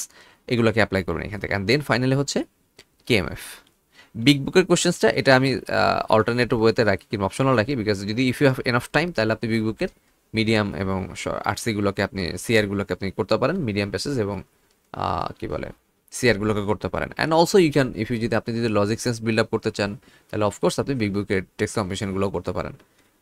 So big book, it's a very very very good resource, outstandingly very good resource till now. Big বুকের মতো যেহেতু এটা টিএসের দেওয়া কোশ্চেন্সের একটা কম্পাইলেশন, জাস্ট লাইক একটা টেস্ট পেপারের মতো, এইটার ধারে পারে কোনো রিসোর্স এখন পর্যন্ত তৈরি হয় না টিল নাও। অনেকে বলবো যে দেখবেন বিগ বুক তো অবসলিউট হয়ে গেছে, বিগ বুক টিসি এখন আর আসে না। ভাই এই মানে they are some kind of illiterate person, এরা আসলে বোঝে না, জানে না, না যায় না, ওই আন্দাজে কথাবার্তা। অনেক সামটাইমস গ্রুপে দেখি অনেকে বলবে বিগ বুক নিয়ে কথা বলে যে ভাই বিগ বুক অবসলিউট হয়ে গেছে, তখন আমার খুব বিরক্ত লাগে যে ভাই how many hours you have spend in big book. Big বুকের কোশ্চেন, একটা কোশ্চেন এক্সপ্লেন করার মতো যোগ্যতা তোমার আছে? তুমি পারবা এটার প্রপার এক্সপ্লেনেশনটা দিতে? ভুং ভাং করা সুপারফিশিয়ালি এক্সপ্লেনেশন দিয়ে তো অনেকে অনেক কিছু করে ফেলতে পারে। আমি জানি যে আনসার হচ্ছে ডি, সো আপনারা আমি একটা গোজামিল দিয়ে একটা শিখাইতে দিতেই পারবো যে ভাই এই কারণে হয়েছে, বাকিগুলো হবে না, এটা ডি আনসার হবে এই কারণে। বাট গোজামিল দেওয়াতে আপনি লম্বা বেশি দূর যেতে পারবেন না, দ্যাটস ওয়াই আপনার স্কোর 145-এর উপরে ওঠে না। বাংলাদেশের ছেলেমেয়েদের কমন অ্যাভারেজ স্কোর হচ্ছে 145, প্লাস মাইনাস 145, 145 to 147 অ্যাভারেজ। মোটামুটি পড়াশোনা করে দিলে এর মধ্যেই প্লাপান পায়। এর উপরে যদি আপনার উঠতে হয় ভাই, আপনার রিয়েল ক্যালিবার দিয়ে উঠতে হবে, ভুংচুং করে আপনি উঠতে পারবেন না, অন্তত ভার্বাল সেকশন এসব হবে না। সো প্রপার এক্সপ্লেনেশন, অথেন্টিক জিনিস কেন এটা হয়েছে আর কেন ওগুলো হয় না, এইটা জানতে হলে আপনারা বুঝতে হবে, আদারওয়াইজ আপনি রিয়েল এক্সামে কোনো দিন ভালো করতে পারবেন না ভাই। এটা আপনারা যতই মানে যত যাই বলুক, যে যত যাই কিছুই বলুক যে ভাই এটা করবেন 1 মাসে 2 মাসে অনেক কিছু হয়ে যাবে, ভাই হয় না। Reality is not like this, আপনাকে অ্যাডমিট করতে হবে। প্রপার জিনিসের ভিতর দিয়ে গেলে আপনি পারবেন, আদারওয়াইজ স্টাফ। সো বিগ বুক অবশ্যই একটা গুড রিসোর্স, আপনি সময় থাকলে বিগ বুক পড়তে পারেন, বাট যদি সময় না থাকে সেক্ষেত্রে বিগ বুকটাকে স্কিপ করে যে আপনি কেএমএফ এ চলে যাবেন। কেএমএফ চলে গেলে কেএমএফ এ যেটা হবে, কেএমএফ এর একটা ভেরি গুড রিসোর্স, মানে হিউজ একটা রিসোর্স আছে, সো প্র্যাকটিসের একটা ভালো সুযোগ পাবেন। আর কেএমএফ নিয়ে তো আপনারা সবাই জানেন যে কেএমএফ এর ব্যাপার স্যাপার কি, আমি আর ওটা পাবলিকলি না বলি।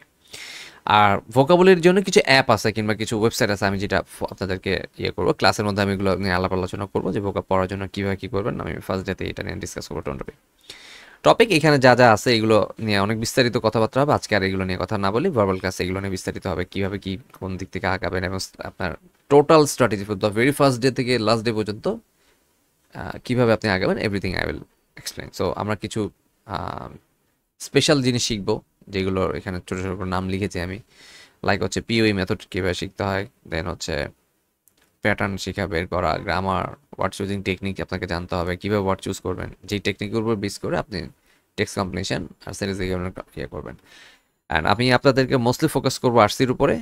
টিসিএসসিতে যা দেখবেন যে আমি একটা ম্যারাথন দৌড় দিতেছি, বিকজ আমার স্টুডেন্ট যারা আছে তারা আসলে আরসিতে টপ লেভেলের একটা মানে এফিসিয়েন্সি নিয়ে গ্রো করে, আর যার কারণে টিসিএসসিতে যে এদের আসলে কখনোই প্যারা হয় না।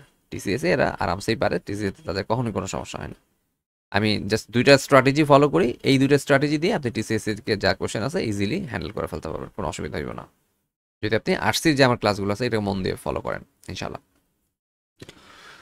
ওকে, সো এই ছিল হচ্ছে ভার্বাল নিয়ে কথাবার্তা। এখানে 3C মেথড আছে, স্কেলেটন মেথড আছে, পারপাস রিডিং টেকনিক আছে, ট্র্যাপ আনসার কীভাবে এলিমিনেশন করবেন, তারপর হচ্ছে স্ট্রাকচার, টোন, অ্যাটিটিউড এগুলোকে ফাইন্ড আউট করা, ক্রিটিক্যাল আন্ডারস্ট্যান্ডিং করা, দেন রিজনিংয়ে যাওয়া, এই নিয়ে অনেক কথাবার্তা আছে। এডব্লিউজি আলাদা ক্লাস থাকবে, এসডব্লিউ স্ট্যান্ডার্ড রাইটিং এক্সপ্রেশন জানতে হবে, যে স্ট্যান্ডার্ড রাইটিং এক্সপ্রেশনটা কেমন হয়, একাডেমিক রাইটিং এক্সপ্রেশন জানতে হবে, 5 রুল জানতে হবে, 13Q is very important, most of the people don't know how to apply 13Q or something, so 13Q জানতে হবে, CPM model, skeleton theory, 3C method, এই জিনিসগুলো আপনাকে জানতে হবে, আদারওয়াইজ রিয়েল এক্সামে মানে ঢাল তরল নিয়ে নাইমে আসলে খুব বেশি দূরে আগানো যাবে না।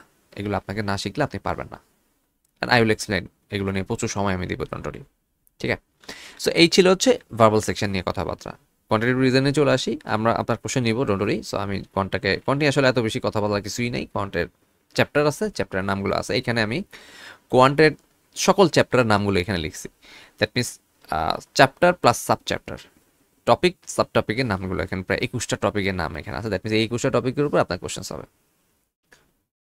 Algebra, inequalities, absolute values, modulus, divisible multiple factors, reminder, number properties, sequence, element, exponent, roots, overlapping sets, প্রত্যেকটা টপিকের উপর আপনার মাস্টার হইতে হবে।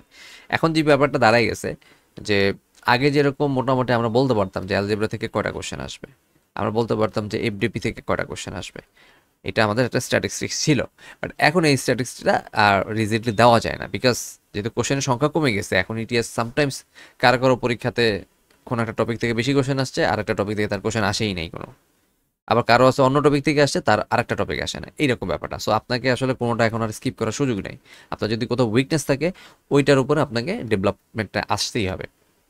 সো কোয়ান্টে ভালো করার মূল তরিকা হচ্ছে, ম্যাথস সবাই পারে ভাই, ম্যাথস কম বেশি সবাই কম পারে, বাট মূল তরিকাটা হয়েছে আপনাকে জানতে হবে যে সিলি মিস্টেক্সগুলো আপনি কোথায় কোথায় করবেন। যারা ম্যাথসে এমনিতেই ভালো তাদের কথা ভিন্ন, বাট যারা ম্যাথসে ভালো না কিংবা অতটা ভালো না তাদের সিলি মিস্টেক্সের জায়গাটা সবচেয়ে বেশি। অ্যান্ড ইটিএস নোজ যে ছেলেমেয়েদের সাইকোলজি কি, তারা কী চিন্তা করে আপনার চাইতে ইটিএস ভালো জানে। সো আপনি রিয়েল এক্সামে যে এই ম্যাথস এটা ভুল করে কি আনসার করতে পারবেন, আপনার আনসার ভুল আনসার কী আসবে সেটা ওরা খুব ভালো করেই জানে। সো দ্যাট অপশনের ভিতরে দেখবেন যে ওই আনসারটা আছে, আপনার ভুল করে আনসার আসছে 24, ইটিএস নোস যে এটা ভুল করলে এই লজিকে যদি এখানে একটা সিলি মিস্টেক করে ছেলে আমার এই ভুলটা করে অ্যান্ড ইটিএস তাতে করে 24 আসবে আনসার, সে কিন্তু একটা অপশনে 24 দিয়ে রাখবে, আর আপনি সুন্দর করে এটা লাগাইতে আসবেন। সো দ্যাটস এ ক্লাসে আমি এগুলো নিয়ে খুব বেশি পরিমাণে কথা বলবো, যে একটা ম্যাথস আমরা যে রিসোর্স ফলো করব সেই রিসোর্সের প্রত্যেকটা ম্যাথস নিয়ে আমি ডিফারেন্ট কথা বলবো, যে এই ম্যাথসটাকে যদি আমি এই লাইনটা অথবা এই ওয়ার্ডটা চেঞ্জ করে দিই তাহলে এটা এইভাবে করতে হবে। দেন হচ্ছে এই ম্যাথসটা আর কয় রকমভাবে রিয়েল এক্সাম আপনি পাইতে পারেন, কয়টা শার্প টার্ন এখানেও হইতে পারে, আর কি কি ভেরিয়েশন দিয়ে এই ম্যাথসটা আসতে পারে, সো দ্যাট আপনি কমপ্লিটলি ওই জিনিসটা সম্পর্কে অ্যাওয়ার হইতেছেন যে আমার রিয়েল এক্সামে আমি এইগুলোর মধ্যেই পাবো। সো আমি ক্লাসে যা ডিসকাস করি এর বাইরে আসলে আপনি কিছু পাবেন না, আমি অবশ্যই সেই জিনিসটা আপনাদেরকে ক্লাসে ডিসকাস করব, যাতে করে আপনি অন্তত অ্যালার্ট থাকতে পারেন। এখন ফলো করবেন কি করবেন না, it's completely depends on you. এটা বাট আমি আমার বলার যতটুকু জায়গা ম্যাক্সিমাম এক্সপিরিয়েন্স, লম্বা এক্সপিরিয়েন্স থেকে যা যা আমি জেনেছি শিখেছি সব কিছু আমি আপনাদেরকে দেওয়ার চেষ্টা করব। এই ছিল ব্যাপার স্যাপার। আর কোয়ান্ট নিয়ে আরও বিস্তারিত আলোচনা থাকবে, কোয়ান্টার যে চ্যাপ্টার নামগুলো আছে সেগুলো এখানে অলরেডি লেখা আছে, আপনি এগুলো জানেন, 5LB এর ভিতরে এগুলো দেওয়া আছে। সো আমরা এগুলো নিয়ে আর কথাবার্তা না বলি, কোয়ান্ট নিয়ে আসলে কথাবার্তা বলার খুব নেই, কোয়ান্টের রিসোর্স কারা হবে। আমরা মূলত ফলো করব হচ্ছে 5LB, আমরা শুরু করবো 5LB দিয়ে, এটা হচ্ছে আমাদের ফার্স্ট রিসোর্স। 5LB পরে আমরা শেষ করবো হচ্ছে ইটিএস কোয়ান্টিটিভ রিজনিং, দেন হচ্ছে আমরা যদি সময় থাকে আমরা ম্যাগুসের পেইড কিছু কোশ্চেন্স আমি সলভ করবো যদি সময় থাকে। অনেক ব্যাচে আমি দেখছি একটু স্লো হয় ব্যাচ, কিছু ব্যাচ, আবার অনেক ব্যাচ আছে একটু ফাস্ট হয়, যেমন অনেক একটা প্রিভিয়াসলি আমরা জানুয়ারিতে একটা ব্যাচ পেয়েছিলাম, ওরা খুবই ফাস্ট ছিল। সো ওদেরকে আমি এটা শেষ করে ম্যাগুসের অনেকগুলো কোশ্চেন শেষ করার পরে তারপরে আমি কেএমএফও যেতে পারছি, ওরা খুব ফাস্ট ছিল। বাট আবার কিছু ব্যাচ আছে, রিসেন্ট যে ব্যাচগুলো আছে দেখছি সেখানে দেখছি যে ওরা একটু স্লো, অত দ্রুত আগাইতে পারতেছে না। তো তখন দেখা গেছে মাগুস, মানে মাগুসটা হচ্ছে আপনার অপশনাল, যদি সময় পাই আমরা করবো, আবার যদি সময় না থাকে তাহলে আমরা এখান থেকে এটা শেষ করে কেএমএফ থেকে কিছু রিসোর্স আমরা শেষ করতে পারবো, বিকজ কেএমএফ একটা অ্যাডভান্স রিসোর্স, এইটার সবগুলো শেষ করতেই তো কেএমএফ পুরোটা শেষ করতে অন্তত 2 মাসের নিচে তো পারাই যায় না। সো এটার জন্য আলাদা ব্যাচ আছে কেএমএফ এর অ্যাডভান্স কোর্স। সোফার যারা অলরেডি প্রিপারেশন নিয়েছেন তারা কেএমএফ এর ব্যাচ করতে পারেন, আর যাদের বেসিক থেকে শুরু করতে চান, বেসিক টু অ্যাডভান্স লেভেলে, তারা হচ্ছে এই ব্যাচে কন্টিনিউ করবেন। এই হচ্ছে কোয়ান্ট নিয়ে কথাবার্তা, কোয়ান্ট নিয়ে আসলে খুব বেশি কথাবার্তা কিছু নাই। ওকে, আর কোর্সের মডিউলটা আপনারা অলরেডি দেখছেন, আর আপনাদের আফটার দ্য কোর্সের পরে আপনাদের এসওপি এলওআর নিয়ে যে কথাবার্তা এগুলো নিয়ে আমার সাথে শেয়ার করতে পারেন। আজকেও একটা ভাইয়া তার এসওপিটা পাঠাইছে, সো আমি এটা সময় করে চেক করে দেখবো। সো আপনাদের এগুলো নিয়ে অবশ্যই আমি হেল্প করবো, university selection, guideline searching, application procedure কীভাবে কী হবে, এগুলো নিয়ে প্রচুর পরিমাণে কথা বলতে আপনাদের চেষ্টা করবো ম্যাক্সিমাম এফোর্টটা দেওয়ার জন্য, যে আপনার যতটুকু ইনফরমেশন দরকার আর differently explain class. So overall এই ছিল হচ্ছে আমার সাইড থেকে আপনাদেরকে ইনফরমেশন অন্তত ফার্স্ট ডেতে যা যা দেওয়ার সেগুলো আমি দিয়েছি। Now it's time to take Q and A questions from you. So একজন করে একটু হ্যান্ড রেজ করে আপনাদের কোশ্চেন্সগুলো আমাকে বলতে পারেন, I will definitely answer. So কারো কোনো কোশ্চেন্স আছে কিনা?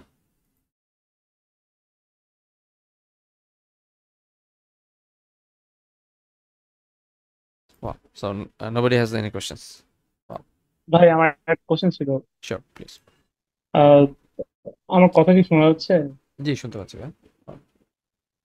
জি ভাই, আমার একটা কোশ্চেন এই জায়গাতে ছিল যে আপনি শুরুতেই বলছিলেন যে হচ্ছে ওই এক্সাম হলে যেহেতু 4টে ইউনিভার্সিটিতে স্কোর পাঠানোর সুযোগ থাকে, তো আগে হুম, থেকেই মানে এখন থেকেই হচ্ছে মানে আপনার গাইডলাইন হিসেবে আপনি বলছেন university searching and professor searching এর হুম, হুম, কথাটা।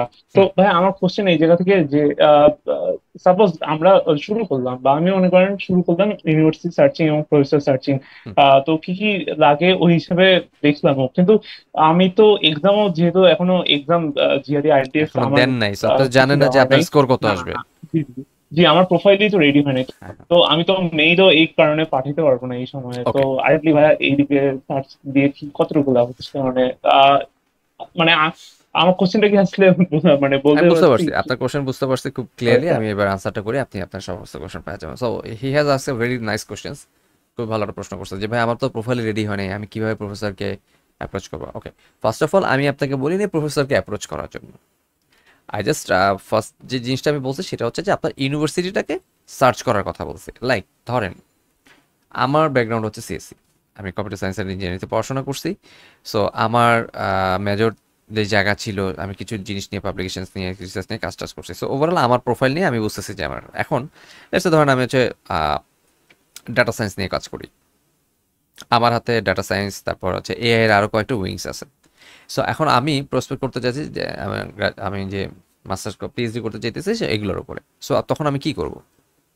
আমি ডাটা সায়েন্সের উপরে কাজ করে পৃথিবীতে কোন কোন প্রফেসর আছে ইউএসএতে সেগুলো আমি খোঁজার চেষ্টা করব। সেটা আমি গুগলে সার্চ করে যে মেথডটা আমি যেই ওয়েগুলো আমি শিখাইছি আপনাকে, মানে ওই ভিডিওটা ওটা দেখবেন, আপনারা দেখে বুঝতে পারছেন। ওইভাবে করে আপনি ডাটা সায়েন্স রিলেটেড লেটসে ধরেন 20 জন প্রফেসর খুঁজে বের করছেন, 20 প্রফেসর। তো এই প্রফেসরগুলোকে খুঁজে বের করার জন্য প্রফেসরও তো ডাইরেক্ট খুঁজে বের করা যায় না, আপনি খুঁজে বের করবেন আগে হচ্ছে ইউনিভার্সিটি। ফার্স্ট ইউনিভার্সিটি খুঁজে বের করবেন, দেন হচ্ছে যাবেন এই ইউনিভার্সিটিতে ডাটা সায়েন্স নিয়ে কোন প্রফেসররা কাজ করতেছে। সো আগে সিলেক্ট করছেন কি ইউনিভার্সিটি, ইউনিভার্সিটি সিলেক্ট করলেন যে এই ইউনিভার্সিটির ভিতরে এই প্রফেসর পাওয়া গেছে যিনি আমার সাথে অ্যালাইন্ড হয় এরকম কিছু কাজ করতেছেন, অথবা প্রফেসর যে কাজ করে সেটা আমার সাথে অ্যালাইন্ড হয়। তো এইভাবে যখন আপনি প্রফেসর পাইলেন, এখন আপনি দেখবেন যে এই প্রফেসর কাজগুলো কি কি আপনি তার সম্পর্কে জানবেন। ওই ভিডিওটা দেখতে পারলে, মানে দেখে নিলে আপনার এই প্রশ্নের সব জবাব আপনি পেয়ে যেতেন, বাট আপনি যেহেতু জিজ্ঞেস করছেন আমি বলে দিচ্ছি। তো আপনি ধরেন এই প্রফেসরকে খুঁজলেন যে এই ইউনিভার্সিটিতে এক্স নামক কোনো ইউনিভার্সিটিতে এ, বি, সি নামক 3 জন প্রফেসর আছে যারা হচ্ছে ডাটা সায়েন্স নিয়ে কাজ করে। এখন আপনার কাজ কি? আপনার কাজ হচ্ছে এদের প্রত্যেকের রিসার্চ পেপারগুলোকে একটা একটা করা হবে। এই জন্য বলছি এটা একটা লেন্দি কাজ। একজন প্রফেসর মানে শত শত কাজ করছে, তার কাজ হচ্ছে আমাদের সিনিয়ররা কিংবা বড় ভাইয়ের একটা কথা বলতো যে দেখ, তুই যদি কোনো প্রফেসরকে অ্যাপ্রোচ করস, তোর প্রথম কাজ হচ্ছে ওই প্রফেসর এই জীবনে যতগুলা কাশি দিছে সেগুলো তোর গুনতে হবে। দ্যাট মিনস উনি যতগুলো রিসার্চের কাজ এই পর্যন্ত পৃথিবীর কাজ করছেন সমস্ত রিসার্চের অন্তত অ্যাবস্ট্রাক্ট হলে তোর পড়তে হবে। মূল মানে অথেন্টিক অ্যাডভাইস হচ্ছে প্রত্যেকটা রিসার্চের তার পাবলিকেশনসের প্রত্যেকটা জিনিসই তুই পড়বি, বাট সবসময় তো পাওয়া যায় না, সবগুলো তো আসলে ইয়েও থাকে না, অ্যাভেলেবেলও থাকে না। সো যেগুলো অ্যাভেলেবেল থাকে সেগুলো পড়বি, আর যেগুলো অ্যাভেলেবেল থাকে না অন্তত তার অ্যাবস্ট্রাক্টটা তুই পড়ে নিবি, যাতে করে ওই প্রফেসরকে তুই তার সম্পর্কে একটা কমপ্লিট আইডিয়া করতে পারোস যে সে কি নিয়ে কাজ করে আর এটা তোর সাথে যায় কিনা। তো ধরেন এখান থেকে আপনি 3 জন প্রফেসরের থেকে আপনি চিন্তা করে ফাইনালি পাইলেন যে আচ্ছা প্রফেসর সি হচ্ছে আমার সাথে পারফেক্টলি ম্যাচ করে। সো দ্যাট এখন হচ্ছে আপনার এই ইউনিভার্সিটি সিলেকশনটা পারফেক্ট হয়েছে যে হ্যাঁ তাহলে এক্স নামক ইউনিভার্সিটিতে আমাকে অ্যাপ্লাই করতে হবে, বিকজ এইখানে প্রফেসর সি আছে। এবার আপনি ইউনিভার্সিটি ওয়াইতে যান, সেখানেও দেখেন আপনি হয়তো বা প্রফেসর পি খুঁজে পাইছেন যার সাথে আপনার মিলে। তো প্রফেসর মিলছে, সো দ্যাট আপনাকে এখন ইউনিভার্সিটিতে স্কোরটা পাঠাইতে হবে। এইভাবে করে আপনি এই ইউনিভার্সিটিগুলোকে সিলেক্ট করলেন যে এই ইউনিভার্সিটিতে আমাকে স্কোর পাঠাইতে হবে। পাশাপাশি এই ইউনিভার্সিটির রিকোয়ারমেন্টগুলো আপনার জানতে হবে। লেটসে ধরেন ইউনিভার্সিটি এক্স, ওরা জিআর স্কোর চায় হচ্ছে 320, ইউনিভার্সিটি ওয়াই ওরা জিআর স্কোর চায় লেটসে 315। এরকম আরও কয়েকটি ইউনিভার্সিটি বের করছেন যাদের রিকোয়ারমেন্ট আছে ইন্ডিভিজুয়াল। এখন আমার কথা হচ্ছে যে ভাই আমি যে স্কোর কত পাবো আমি তো সেটাই জানি না। আমি যে এখানে আমার স্কোর পাঠাই দিলাম, পরে যা দেখলাম ওরা চাইছে তো 320, আমার স্কোর আসলো 310, আমি তো পাঠাতে পারবো না, রাইট? Very good questions. এইটা আপনি এনশিওর হইতে পারবেন কিভাবে? কারণ আপনি রিয়েল এক্সামের আগে অবশ্যই আপনি হচ্ছেন মক দিবেন। এগুলো নিয়ে ক্লাসে আরও বিস্তারিত আলোচনা করবো, আপাতত জাস্ট একটু ছোট ওভারভিউ দিয়ে যাচ্ছি। আপনাকে মক টেস্ট দিতে হবে এবং আপনি অবশ্যই পাওয়ার প্রিপেয়ার মক টেস্ট দিয়ে তারপর পরীক্ষা হলে ঢুকবেন, এছাড়া পরীক্ষা হলে ঢোকা যাবে না। ঢুকলে আপনার লস, আমার কোনো লস নেই, বাট আপনার লস। তো পাওয়ার প্রিপেয়ার যে ফ্রিতে যে 2টা মক টেস্ট দিতে পারেন, পাওয়ার প্রিপেয়ার 1 আর 2, এই 2টা মিলে এই 2টার যে অ্যাভারেজ স্কোর হবে আপনি নিশ্চিত থাকেন আপনার যেমন আজকে না কালকে একটা আনসার লিখছিলাম জিআরই বাংলাদেশ গ্রুপে, ওইখানে বলতেছিল কি একজন নাকি 290 পাইছে পাওয়ার প্রিপে, তারা নাকি কে বুঝাইছে সে রিয়েল এক্সামে 310 পাবে। মানে এই ধরনের বোগাস কথাবার্তা এবং মিসলিডিং ইনফরমেশন মানুষ কোথেকে পায় আই ডোন্ট নো। 290 সে পাওয়ার প্রিপে পাইছে, সে সর্বোচ্চ +-4 পাবে, এর বেশি হবেই না। জানি তার স্কোর 294 পর্যন্ত যাইতে পারবে, অথবা ওর্স কেস হলে আরও নিচে 286 পর্যন্ত আসতে পারে। 294 সে 295 পাইতে গেলেও তার কষ্ট হয়ে যাবে। তারা নাকি বলছে সে 310 পাবে। মানে রিডিকুলাস, মানে জিনিসটা কি বলবো আর। So that you will understand, অর্থাৎ আপনি বুঝতে পারবেন যে আপনার স্কোরটা কেমন আসতেছে। সো আপনি পাওয়ার প্রিপ দিয়ে তো বুঝছেন পাওয়ার প্রিপে কি আছে না আছে, তো তখন আপনি বুঝতে পারবেন যে কোন ইউনিভার্সিটিতে আপনি যাইতে পারবেন। সো আপনি এগুলো আগে প্রিপেয়ার হয়ে যাবেন, এগুলো আগে থেকে আপনি প্রিপেয়ার করবেন, এগুলো আগে থেকেই আপনি নিজের সম্পর্কে একটা কমপ্লিট একটা আপনার আইডিয়া হয়ে যাবে।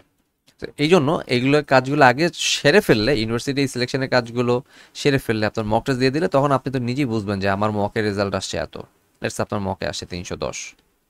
সো 310-এর কাছাকাছি আপনার স্কোর থাকবে, যদি বিশেষ কোনো ডিজাস্টার না হয়। এর চাইতে অনেক খারাপ স্কোর আপনার আসবে, খারাপ হইতে পারে, বাট এর চাইতে খুব বেশি ভালো করার মানে 320 আপনার পাওয়ার চান্স নাই, 0% অলমোস্ট।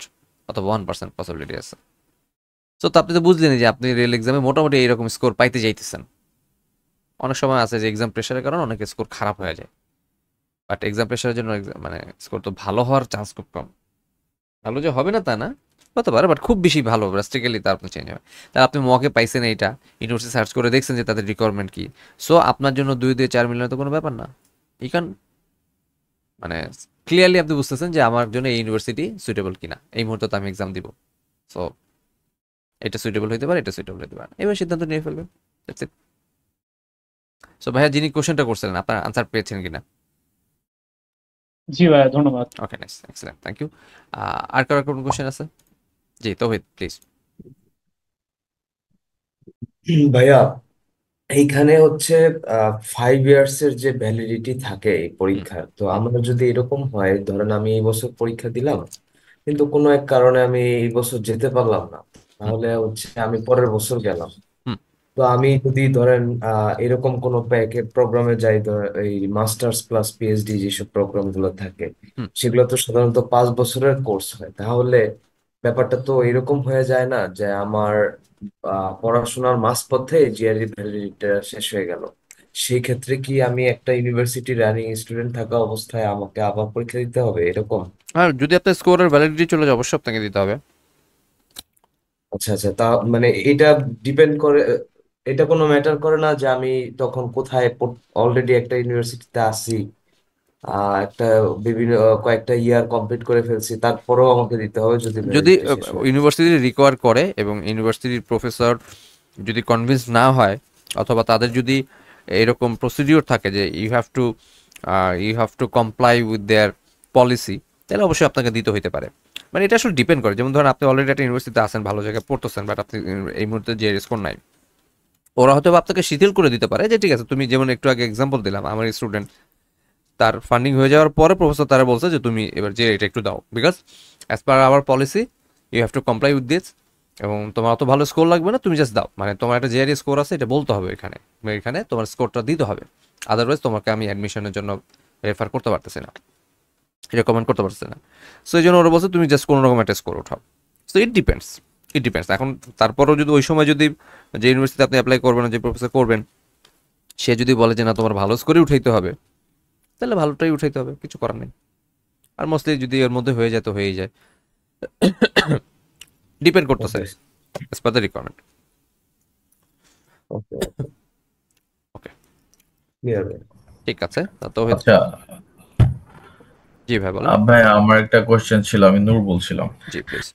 আচ্ছা ভাই, একটু আগে আপনি মানে প্রথম যে কোশ্চেনটা ছিল প্রফেসর খোঁজা খোঁজা বা ইউনিভার্সিটি খুঁজে রিকোয়ারমেন্ট খুঁজে ম্যাচ করে অ্যাপ্লাই করা, ওইটার একটু এক্সটেনশন একটা কোশ্চেন আমি করতে চাচ্ছিলাম। হুম যে যারা অ্যাকচুয়ালি সায়েন্স ব্যাকগ্রাউন্ড থেকে এসছে বা যেই সাবজেক্টের উপর ওনারা পড়াশোনা করছে, ওনারা হয়তো ওই রকম প্রফেসর খুঁজে তার সাথে কমিউনিকেট করলো। হুম বাট যারা হচ্ছে, যেমন আমি বিজনেস ব্যাকগ্রাউন্ডে, আমার প্ল্যানটা হচ্ছে এমবিএ করা। হুম সো এমবিএটা তো বেসিক্যালি ওই মার্কেটিং ম্যানেজমেন্ট এই সবগুলো একটা কম্বিনেশন। হুম। তো ওই ক্ষেত্রে কি প্রফেসর খুঁজে মেইল করে আগানোটা বেটার, নাকি ইউনিভার্সিটির ওয়েবসাইট ঘেটে ওই সাবজেক্টের জন্য রিকোয়ারমেন্ট কি ওইগুলা দেখে তারপরে অ্যাপ্লাই করাটা better? Exactly, if you don't have any research work, অথবা আপনার যদি এরকম কোনো বিশেষ রাইট। স্টেম না থাকে, তাহলে অবশ্যই আপনি ইউনিভার্সিটির রিকোয়ারমেন্টগুলো দেখবেন, এবং এই সবগুলো এই ভিডিওর মধ্যে খুব বেশি এক্সপ্লেন করা আছে একদম শুরু থেকেই, কারণ আপনার ফার্স্ট পজিশন কিংবা ফার্স্ট স্টেপটাই হবে ইউনিভার্সিটি ফাইন্ড আউট করা। তো ইউনিভার্সিটি আপনি কি করে ফাইন্ড আউট করবেন? রাইট। ইউনিভার্সিটি ফাইন্ড আউট করবে না হয় আপনার রিসার্চ এরিয়া দিয়ে, অথবা আপনি প্রসপেক্ট কোন ডিপার্টমেন্টে যাইতে চাইতেছেন, কোন সাবজেক্টে, সেটা দিয়ে। ওটা দিয়ে যখন দেখবেন যে হ্যাঁ আমার এই ডিপার্টমেন্টে এই ইউনিভার্সিটি আছে, তাহলে এবার যাই, যেহেতু আমার কোনো রিসার্চ নেই, সো আমার প্রফেসরের সাথে ওইভাবে বিশেষ কোনো প্রফেসরের সাথে কথা বলারও কিছু নাই, তাহলে আমি কি করতে পারি দেখি, তাহলে তাদের রিকোয়ারমেন্ট কি, সেই রিকোয়ারমেন্ট খুঁজতে হবে কীভাবে, সেটাও আমি এখানে খুব ডিটেল দেখাইছি। আপনি রিকোয়ারমেন্টগুলো দেখলেন, এক্সেল শিট মেনটেন করলেন যে এই রিকোয়ারমেন্টগুলো আছে, এখন আমার পজিশন কোথায়, আপনি আপনার নিজেকে তখন হচ্ছে ইয়ে করবেন, অ্যানালাইসিস করবেন যে আমার এই পজিশনের সাথে আমি দেখতেছি এই ইউনিভার্সিটি অ্যাপ্লাই করাটা আমার জন্য ওয়াইজ হবে। অ্যান্ড সেখানে 3টা টায়ার রাখতে বলি আমি অলওয়েজ, যে ফার্স্ট টায়ারের কোশ্চেন থাকবে হচ্ছে যে আপনার প্রোফাইলের সাথে ম্যাচ করে, বাট তাদের যাদের রিকোয়ারমেন্ট এটা থেকে একটু হাই, এটা হচ্ছে ফার্স্ট টায়ার।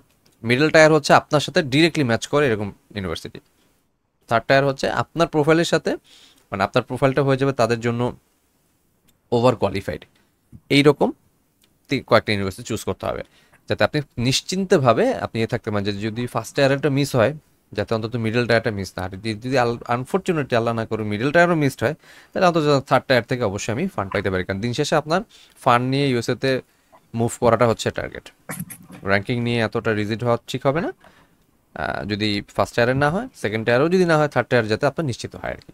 এভাবে করে একটু কষ্ট করে ভিডিওটা দেখে নেবেন, তারপর আপনাদের কোশ্চেন্সগুলো আবার ক্লাসে তো আছেই আমি ইনশাল্লাহ বাকি সব কোশ্চেনের আনসার দিয়ে দিব। শিওর শিওর ভাই, আরেকটা কোশ্চেন একটু করতে চাচ্ছিলাম আর জি। কি।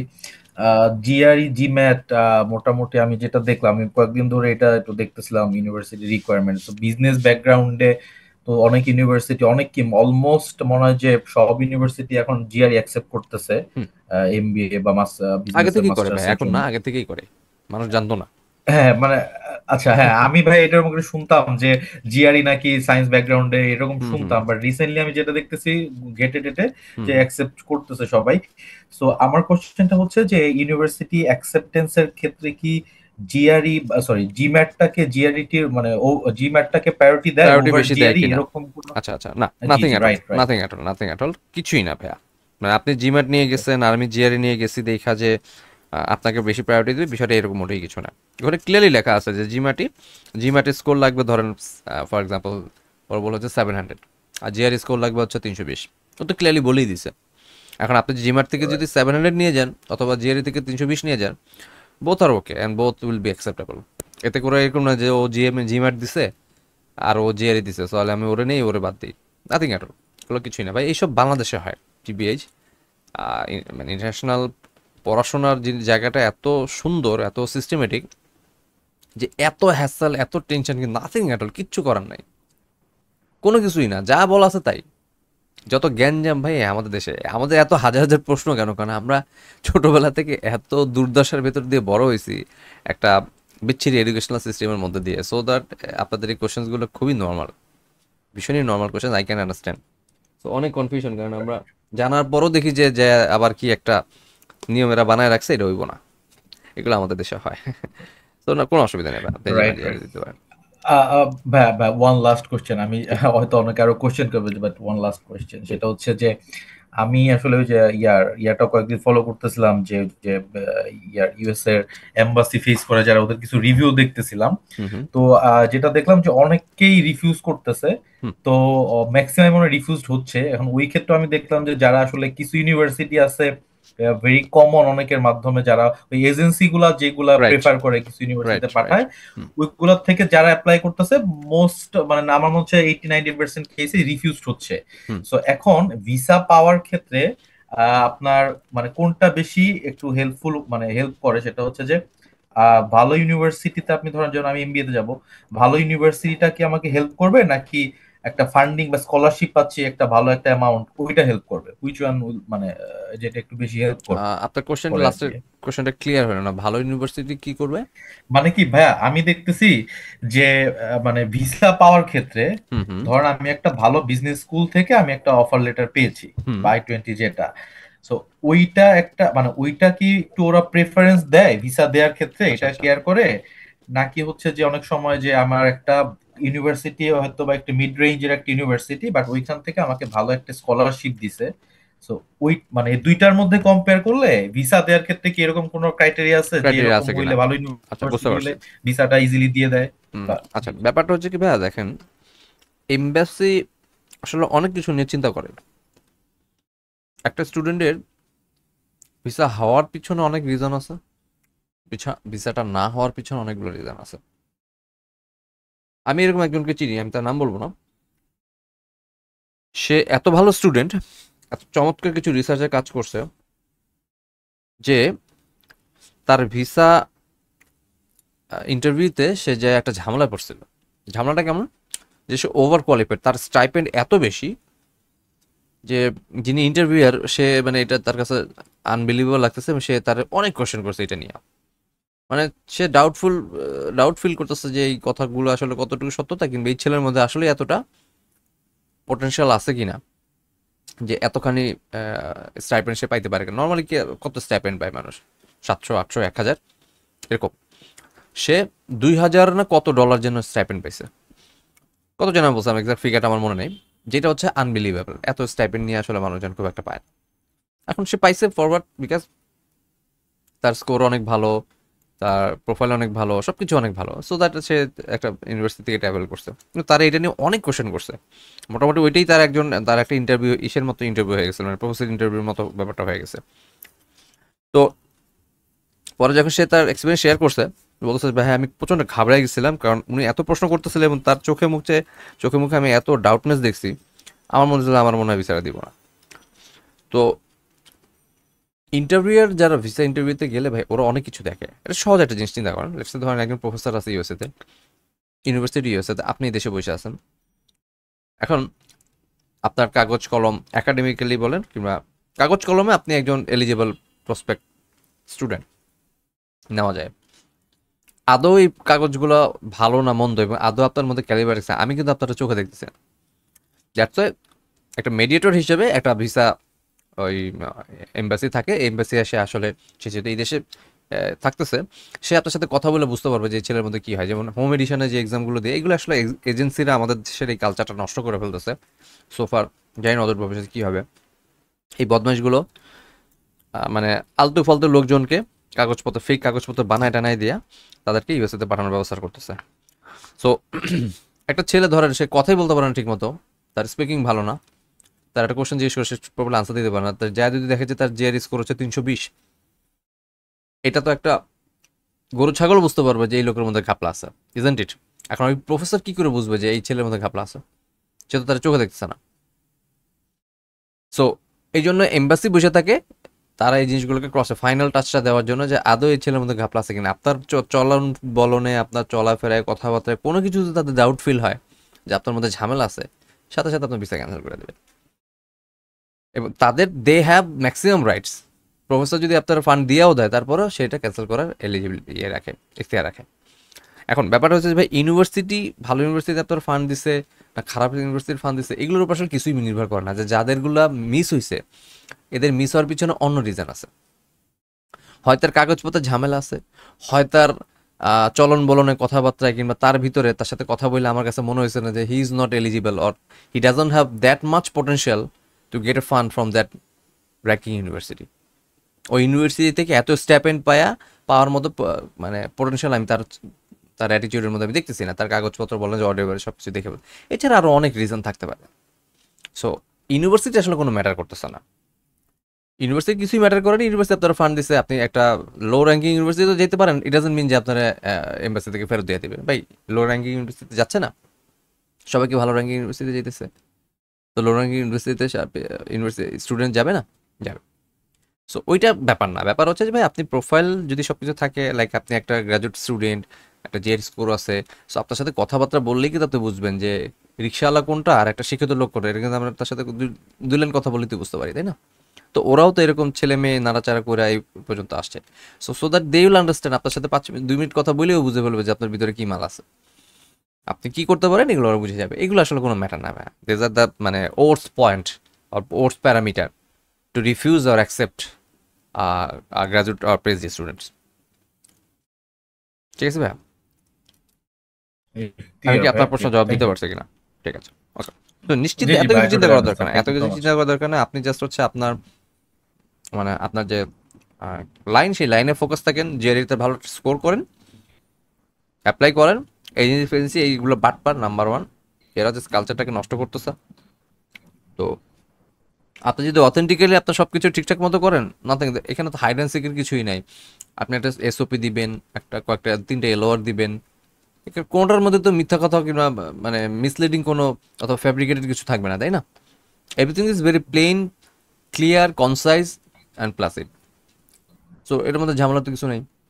ঝামেলা হবে কখন আপনার একটা জব এক্সপিরিয়েন্স নেই, এজেন্সিটা বানাই দিছে, সেটার ভিতরে খোঁজ খবর নিতে যায়, দেখতেছে যে এটার ভিতরে ঘাপলা আছে, এই কোম্পানিই নেই দুনিয়াতে, অথবা এইরকম হোয়াটএভার ইট ইজ। মানে ভাই খুঁজতে গেলে তো অনেক কিছু বাইরে, কিছু করতে সাপ বেরোয় যায় না। এই জন্য মানে সৎ পথে থাকলে আসলে কোনো ঝামেলা নেই। করেন, রিফিউজ ভিসা পাওয়া না পাওয়া কিংবা ফান্ড পাওয়া না পাওয়া এগুলো কিছুটা লাকের ব্যাপার আছে, বাট আপনি আপনার জায়গায় এফোর্ট দিতে থাকেন ইনশাল্লাহ।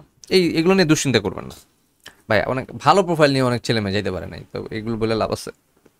অনেক মেডিকোর স্টুডেন্টরা কিন্তু চলে গেছে লাকিলি। ঠিক আছে? আচ্ছা, হ্যান্ড রেজ করছিল মারুফা। মারুফা বলেন প্লিজ। জি ভাই, আমি একটু জানতে চাচ্ছিলাম হচ্ছে এক্সামের ব্যাপারে। এটার ব্যাপারে আমার তেমন কোনো ক্লিয়ার আইডিয়া নাই। জিআরই যে এক্সামটা, এটা কি মূলত পেপার বেস হবে কিনা, না না, বা এখানে কম্পিউটার কোনো base, negative computer base. Marking কোনো আছে কিনা, যদি কোনো পেপার বেস জিআরই কম্পিউটার কোনো বেস? এক্সাম নাই এখন আর, এটা অনেক আগে ছিল। এটা কম্পিউটার বেস এক্সামটা দিতে হবে, and there is no negative mark here. আপনি সবগুলো কোশ্চেন আনসার করে দিয়ে আসবেন, কোনো কোশ্চেনটা বাদ দিয়ে রেখে আসবেন না। বাট আপনার পেনাল্টির সুযোগ আছে, মানে পেনাল্টি খাওয়ার পসিবিলিটি আছে। সেটা হচ্ছে যে আহ, ধরেন আপনি অনেকগুলো, যেমন ফার্স্ট সেকশনে আপনি যদি 12টা কোশ্চেনের মধ্যে অন্তত যদি 6টা, মানে 50% মার্ক যদি আপনি অ্যাভেল করতে না পারেন, তাহলে আপনার পরের সেকশনে যে কোশ্চেনগুলো একটু ইজি হবে, বাট আপনি আলটিমেটলি ওভারঅল ধরেন আপনি পাইছেন হচ্ছে 150, আপনি হয়তো 148 পাইতে পারেন। একটা পেনাল্টি খাওয়ার পসিবিলিটি আছে।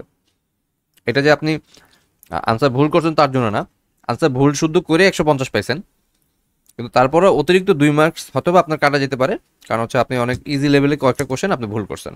সেই জন্য যতটুকু স্কোর কাটা যাওয়ার কথা তার চেয়ে বেশি কাটা যেতে পারে। আবার আপনি কিন্তু বোনাসও পাইতে পারেন। আপনি কিছু হার্ড কোশ্চেন যেগুলোকে আপনি আনসার কারেক্টলি করছেন, সো আপনি কাটছিট করে 150 পাইছেন, বাট তারপরে ওরা আপনাকে 152 দিতে পারে, 151 দিতে পারে, ডিপেন্ড পারফরমেন্সের উপরে।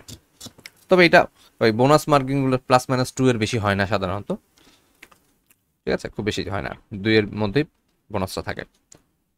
তো আপনি আনসার করবেন, তাহলে কোশ্চেন আনসার জি ভাই, করবেন, বুঝতে পারছি। কোনটা বাদ দিয়ে আসবে না। আর ভাই, ইয়ে, সব কোশ্চেন গুলো কি এমসিকিউ বেসড, নাকি কোনো রিটেন মানে লিখতে হবে কিছু, এমন হ্যাঁ, আছে? রিটার্ন হচ্ছে ফার্স্টে এডব্লিউ সেকশন থাকে অ্যাট ফার্স্ট, 30 মিনিটসের জন্য, তখন আপনাকে লিখতে হবে, মানে টাইপ করতে হবে, অ্যাকচুয়ালি টাইপ করে লিখতে হয়। আর এরপরেরগুলো তো সবই এমসিকিউ।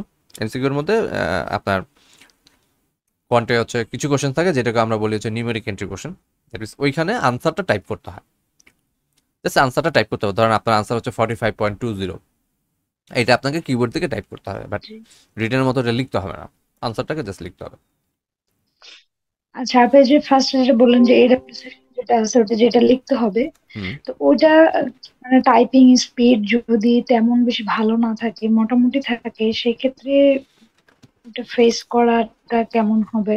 আচ্ছা, এডব্লিউর জন্য আমাদের যে রেগুলার যে টাইপিং স্পিড আছে, সো কল্ড আমাদের বাংলাদেশের ছেলেমেয়েদের যে typing, this is good enough. মোটামুটি আমরা বলি যে আপনি যদি 300 থেকে 400 ওয়ার্ডের মধ্যে 30 মিনিটের মধ্যে লিখতে পারেন, 300 থেকে 400 ওয়ার্ড, দ্যাটস এনাফ। এই বেশি লিখলে যে অসুবিধা তা না, এতগুলো লিখলেই কিন্তু আপনি ভালো মার্কস পাইতে পারেন।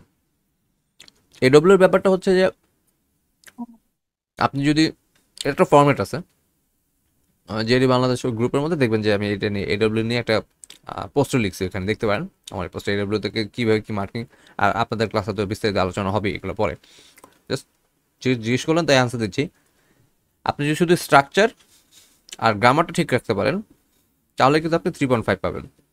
সো এডব্লিউ এর অ্যাভারেজ স্কোর হচ্ছে 3.5। মোস্টলি যারা প্রিপারেশন না নিয়েই যায় এডব্লিউর জন্য, তারাও 3 থেকে 3.5 পায়। খুব কম মানুষই আছে যারা 3-এর নিচে পায়, যদি ওটস ডিজাস্টার না হয়ে থাকে কিংবা তার লেখার অবস্থা খুবই বাজে না হয়ে থাকে। সো টাইপিং স্পিড এখানে আসলে ম্যাটার করছে না খুব বেশি, কারণ আমরা নর্মালি মিনিটে 15টা ওয়ার্ড লিখতেই পারি, টাইপ করতেই পারি।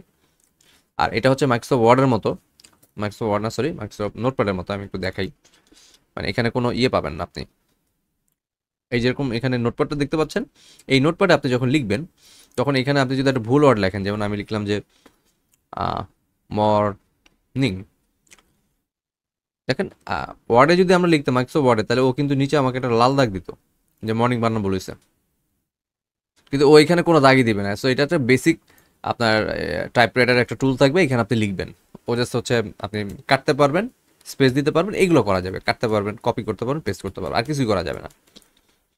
সো আপনার বানানগুলোকে ঠিকঠাক মতো রাখতে হবে, লেখার স্টাইলগুলো, ফন্টগুলো কীভাবে কী করবো, এগুলো সব ফিক্স করা থাকে, কোনো অসুবিধা, আপনার এখানে কাজ করার কিছুই নেই, জাস্ট সিম্পলি আপনি লিখবেন। তো টাইপিং স্পিডের 15 থাকে আমাদের সাধারণত, 15 থেকে 20, 15 থেকে 20 হলেই দ্যাট ইজ এনাফ, এর বেশি লাগে না, এর বেশি প্রয়োজন হয় না। আপনি যদি বিশেষ কোনো প্রোগ্রামে যান, যেমন 23-তে, 23 না 22-তে, 22-তেই মনে হয়, 22 এর লাস্টের দিকে আমার একটা স্টুডেন্ট আসছিল, সে হচ্ছে লতে পড়তে যাবে। ল ছিল নাকি জার্নালিজম ছিল আমার ঠিক এক্স্যাক্টলি মনে নাই, জার্নালিজম ছিল, সরি ল না জার্নালিজম ছিল। তো ওইখানে তাকে বলা হয়েছে, সে আমাকে সাথে যখন কথা বলছে তখন সে ডিরেক্টলি আমাকে বলছে ভাই আমার AW-তে 5 লাগবে আউট অফ 6। সাধারণত বাকি জায়গাগুলোতে খুব একটা AW রিকোয়ারমেন্ট করে না, ওরা জিআর স্কোরটাই বলে, AW-টা এভাবে আলাদা করে বলে, বাট ওরে আলাদা করে বলছে কারণ ও তো যাবে জার্নালিজমে, তো জার্নালিজমে যে গেলে তো ওইখানে লেখালেখির ব্যাপার আছে, এই জন্য ওকে বলছে যে তোমার জিআর স্কোর কম, ওরা বলছে জিআর স্কোর লাগবে হচ্ছে 300, কিন্তু তার AW স্কোর লাগবে 5।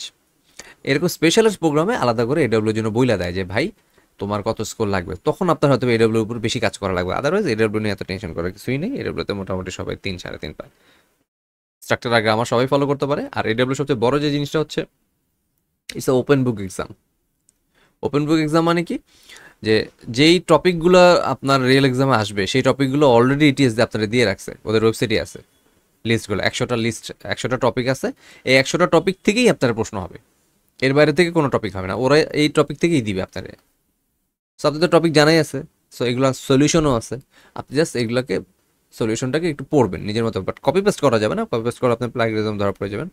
সো সলিউশনগুলো দেখবেন, আইডিয়া নেবেন যে কীভাবে কী যুক্তি দিয়ে লিখছে তারা, কী কী ইনফরমেশন দিছে, এরপর আপনি আপনার নিজের মতো করে লিখবেন। সো এইটা বলে আসলে অত হেক্টিক কোনো ঝামেলার বিষয় না, এটা খুবই সহজ জিনিস। ওপেন বুক এক্সাম, সো এখানে কী প্রবলেম হবে, সলিউশনও দেওয়া আছে। সো আপনার টাইপিং স্পিড 15-20 এটা সবারই থাকে, আই বিলিভ আপনার টাইপিং স্পিড এর চাইতেও নিশ্চয়ই খারাপ না। সো 15-20 জাস্ট হচ্ছে আপনার ওই স্পেলিংয়ের দিকে একটু মাথায় রাখতে হবে, কারণ স্পেলিং মিস্টেক হইলে এটা এখানে এরর হিসেবে আসবে না, এটা আপনাকে বুঝতে হবে যে স্পেলিংটা মিস্টেক হয়েছে কিনা, যার মানটা ভুল হয়েছে কিনা। এই ভাইয়া আমার এসওপি নিয়ে একটা কোশ্চেন ছিল, সব যে এসওপি তে তো ভাইয়া ধরেন আমরা একটা স্টোরি লাইন বলি না, যে হচ্ছে কিভাবে আমার সাবজেক্টের প্রতি আমার ইন্টারেস্ট আসলো, বা হচ্ছে আমি যখন প্রফেসরকে মেইল করবো কোনো কিছু। And আমার ক্ষেত্রে যেটা মানে রিয়েলি যদি আমি বলি যে কিভাবে আমার সাবজেক্টের প্রতি ইন্টারেস্ট আসছে, সেটা হচ্ছে যে আমার বাবা মা দুজনেই এগ্রিকালচারিস্ট। আচ্ছা তো আমি আমার ফ্রেন্ডের সাথে এটা ডিসকাস করতেছিলাম যে আমার এসওপি তে হয়তো আমি যে আব্বু আম্মু কাজ করছে, আমি সবসময় পাশে ছিলাম ছোটবেলা দেখছি, থেকেই। হ্যাঁ স্যার, ভাইয়া বুঝি নাই। মানে আমি তাদেরকে ছোটবেলা থেকে দেখছি তারা কাজ করছে, সো ওইখান থেকে আপনার হ্যাঁ ইন্টারেস্টটা গ্রো হয়েছে। হ্যাঁ, আমি এটাই বলতে যাচ্ছিলাম, কিন্তু আমার ফ্রেন্ড আমাকে যেটা বললো যে মানে ফ্যামিলির কথা ওটা নাকি না বলাই ভালো হবে, এখন আসলে কি করা উচিত? আচ্ছা, এসওপি নিয়ে আমার 2টা ভিডিও আছে, জাস্ট এ মিনিট। পেজে যাবেন, এই পেজে যাওয়ার পরে এখানকার ভিডিও সেকশনে যাবেন, ভিডিও সেকশনে যাওয়ার পর অথবা আপনি ইউটিউবে যেতে পারেন, ইউটিউবে গেলেও পাবেন, সবগুলো ভিডিও ইউটিউবে আছে। এখানে এসওপি মিস্টেক্স নিয়ে একটা আছে, মিস্টেক্স ইউ শুড অ্যাভয়েড, আর হচ্ছে একটা ডিসেন্ট এসওপি কীভাবে লিখবেন, এই 2টা ভিডিও দেখবেন, একদম খুব ক্লিয়ার হয়ে যাবেন। এইখানে বেন নামক একজন প্রফেসর শিকাগো ইউনিভার্সিটির, সে আমাদেরকে কিছু অ্যাডভাইস করছে, আমি সেগুলোকে এখানে তুলে আনছি। তারপরে তার কথা অনুযায়ী আরও কী কী জিনিস, যে রেগুলার যে সকল মিস্টেক আমাদের হওয়ার কথা কিংবা আমরা মিস্টেক করে থাকি, সেই মিস্টেকগুলো কী জিনিস অ্যাভয়েড করবেন, কী জিনিস ইনক্লুড করবেন, সবগুলো জিনিস নিয়ে এখানে লেখা। দেখেন এসওপি সবাই লিখতে পারে, আপনি লিখতে পারবেন ডেফিনেটলি, আর যেটা প্রবলেম সেটা হচ্ছে যে আপনার কিছু জিনিস ইনক্লুড করা উচিত হবে না, কিছু করা উচিত হবে, সব ডিটেলস এখানে দেওয়া আছে। এটা নিয়ে বুঝতে গেলে আসলে একটু লম্বা আলোচনার বিষয়, সো আপনি বেটার একটু ভিডিওটা একটু দেখে নেন, এরপরে যদি আপনার কোনো কোয়েশ্চেন্স থাকে তাহলে আমাকে ক্লাস আস করেন, ডোন্ট ওয়ারি, আমি সেগুলো আনসার দিয়ে দিব। আগে এই 2টো ভিডিও একটু দেখবেন, ঠিক দুটাই আছে হচ্ছে ভাই, আমি সেজন্য। দেখে নিব ভিডিও দুইটা। ঠিক আছে, ওকে, থ্যাংক ইউ। তারপরে হচ্ছে প্রফেসরদেরকে কীভাবে করবেন, স্ট্যানফোর্ড ইউনিভার্সিটির প্রফেসর কিছু অ্যাডভাইসের কথা বলছেন, এখানে আমি সেটা উল্লেখ করছি। সো এরকম অনেক কিছু ব্যাপার স্যাপার আছে যেগুলো আপনি এখান থেকে দেখতে পারবেন অথবা জেনে নিতে পারবেন। বিশাল বলেন ভাই, বিশাল। জি ভাই, আমার একটা কোশ্চেন ছিল ভাই, যে আমি তো এখানে ভাই ভার্বাল রিজনিং এর যে কোর্সটা আছে, তো এখানে ভর্তি হয়েছি। হুম তো ভাই এখানে যে কোয়ারিটা ছিল, এখনো যদিও আপনি বলছেন পরে বলবেন, তো তারপরেও ভাই এখান থেকে একটা মানে সিম্পল একটা কোয়ারি করতে চাচ্ছিলাম যে আপনি মেবি কিছু বুকস এর কথা বলেন, রিকমেন্ড করছিলেন, তো এখানে ভাই ওয়ার্ডস এর জন্য কি এতগুলা বই ফলো করতে হবে, মানে ওয়ার্ডস এর যতগুলা বই না, এখানে যে হোয়াটসঅ্যাপ জন্য তো কিছু আমি লিঙ্ক অনেকগুলো দিচ্ছে? বই ফলো করতে বলি নাই, 2টা বইয়ের কথা বলছি, 2টা রিসোর্স, একটা হচ্ছে আপনার মাগুস 1400 আর একটা হচ্ছে গ্রেগের 900। সো আপনার যে কোনো একটা আপনি ফলো করতে পারেন, এটাই বলছিলাম, যে ইদার আপনি মাগুস 1400 যান অথবা আপনি গ্রেগের 900 যান, যেটা আপনার কাছে সুইটেবল লাগে। অনেকে আছে যে আগে থেকে ভাই আমি গ্রেগ পড়ে আসছি, এখন আপনি মাগুস যদি ফলো করেন তাহলে আমার প্রবলেম হবে, কোনো সমস্যা নেই, আপনি গ্রেগই ফলো করেন। আবার অনেকে আছে যে আমি মাগুস ফলো করছি, এখন আমি যদি গ্রেগ শুরু করি তাহলে আবার দেখেন একটা কথা মনে রাখবেন যে পৃথিবীর যে কোনো ওয়ার্ড লিস্টই দিস আর 60-70% আইডেন্টিক্যাল। লাইক ব্যাপারটা হচ্ছে কিছুই না, আমি এনায়েত এখন যদি একটু যেহেতু বহু বছর ধরে পড়াইতেছি, সো আমার তো অনেক এক্সপিরিয়েন্স হয়েছে, সেই এক্সপিরিয়েন্স থেকে আমি কিন্তু ঠিকই একটা ওয়ার্ডের লিস্ট বানাইতে পারি।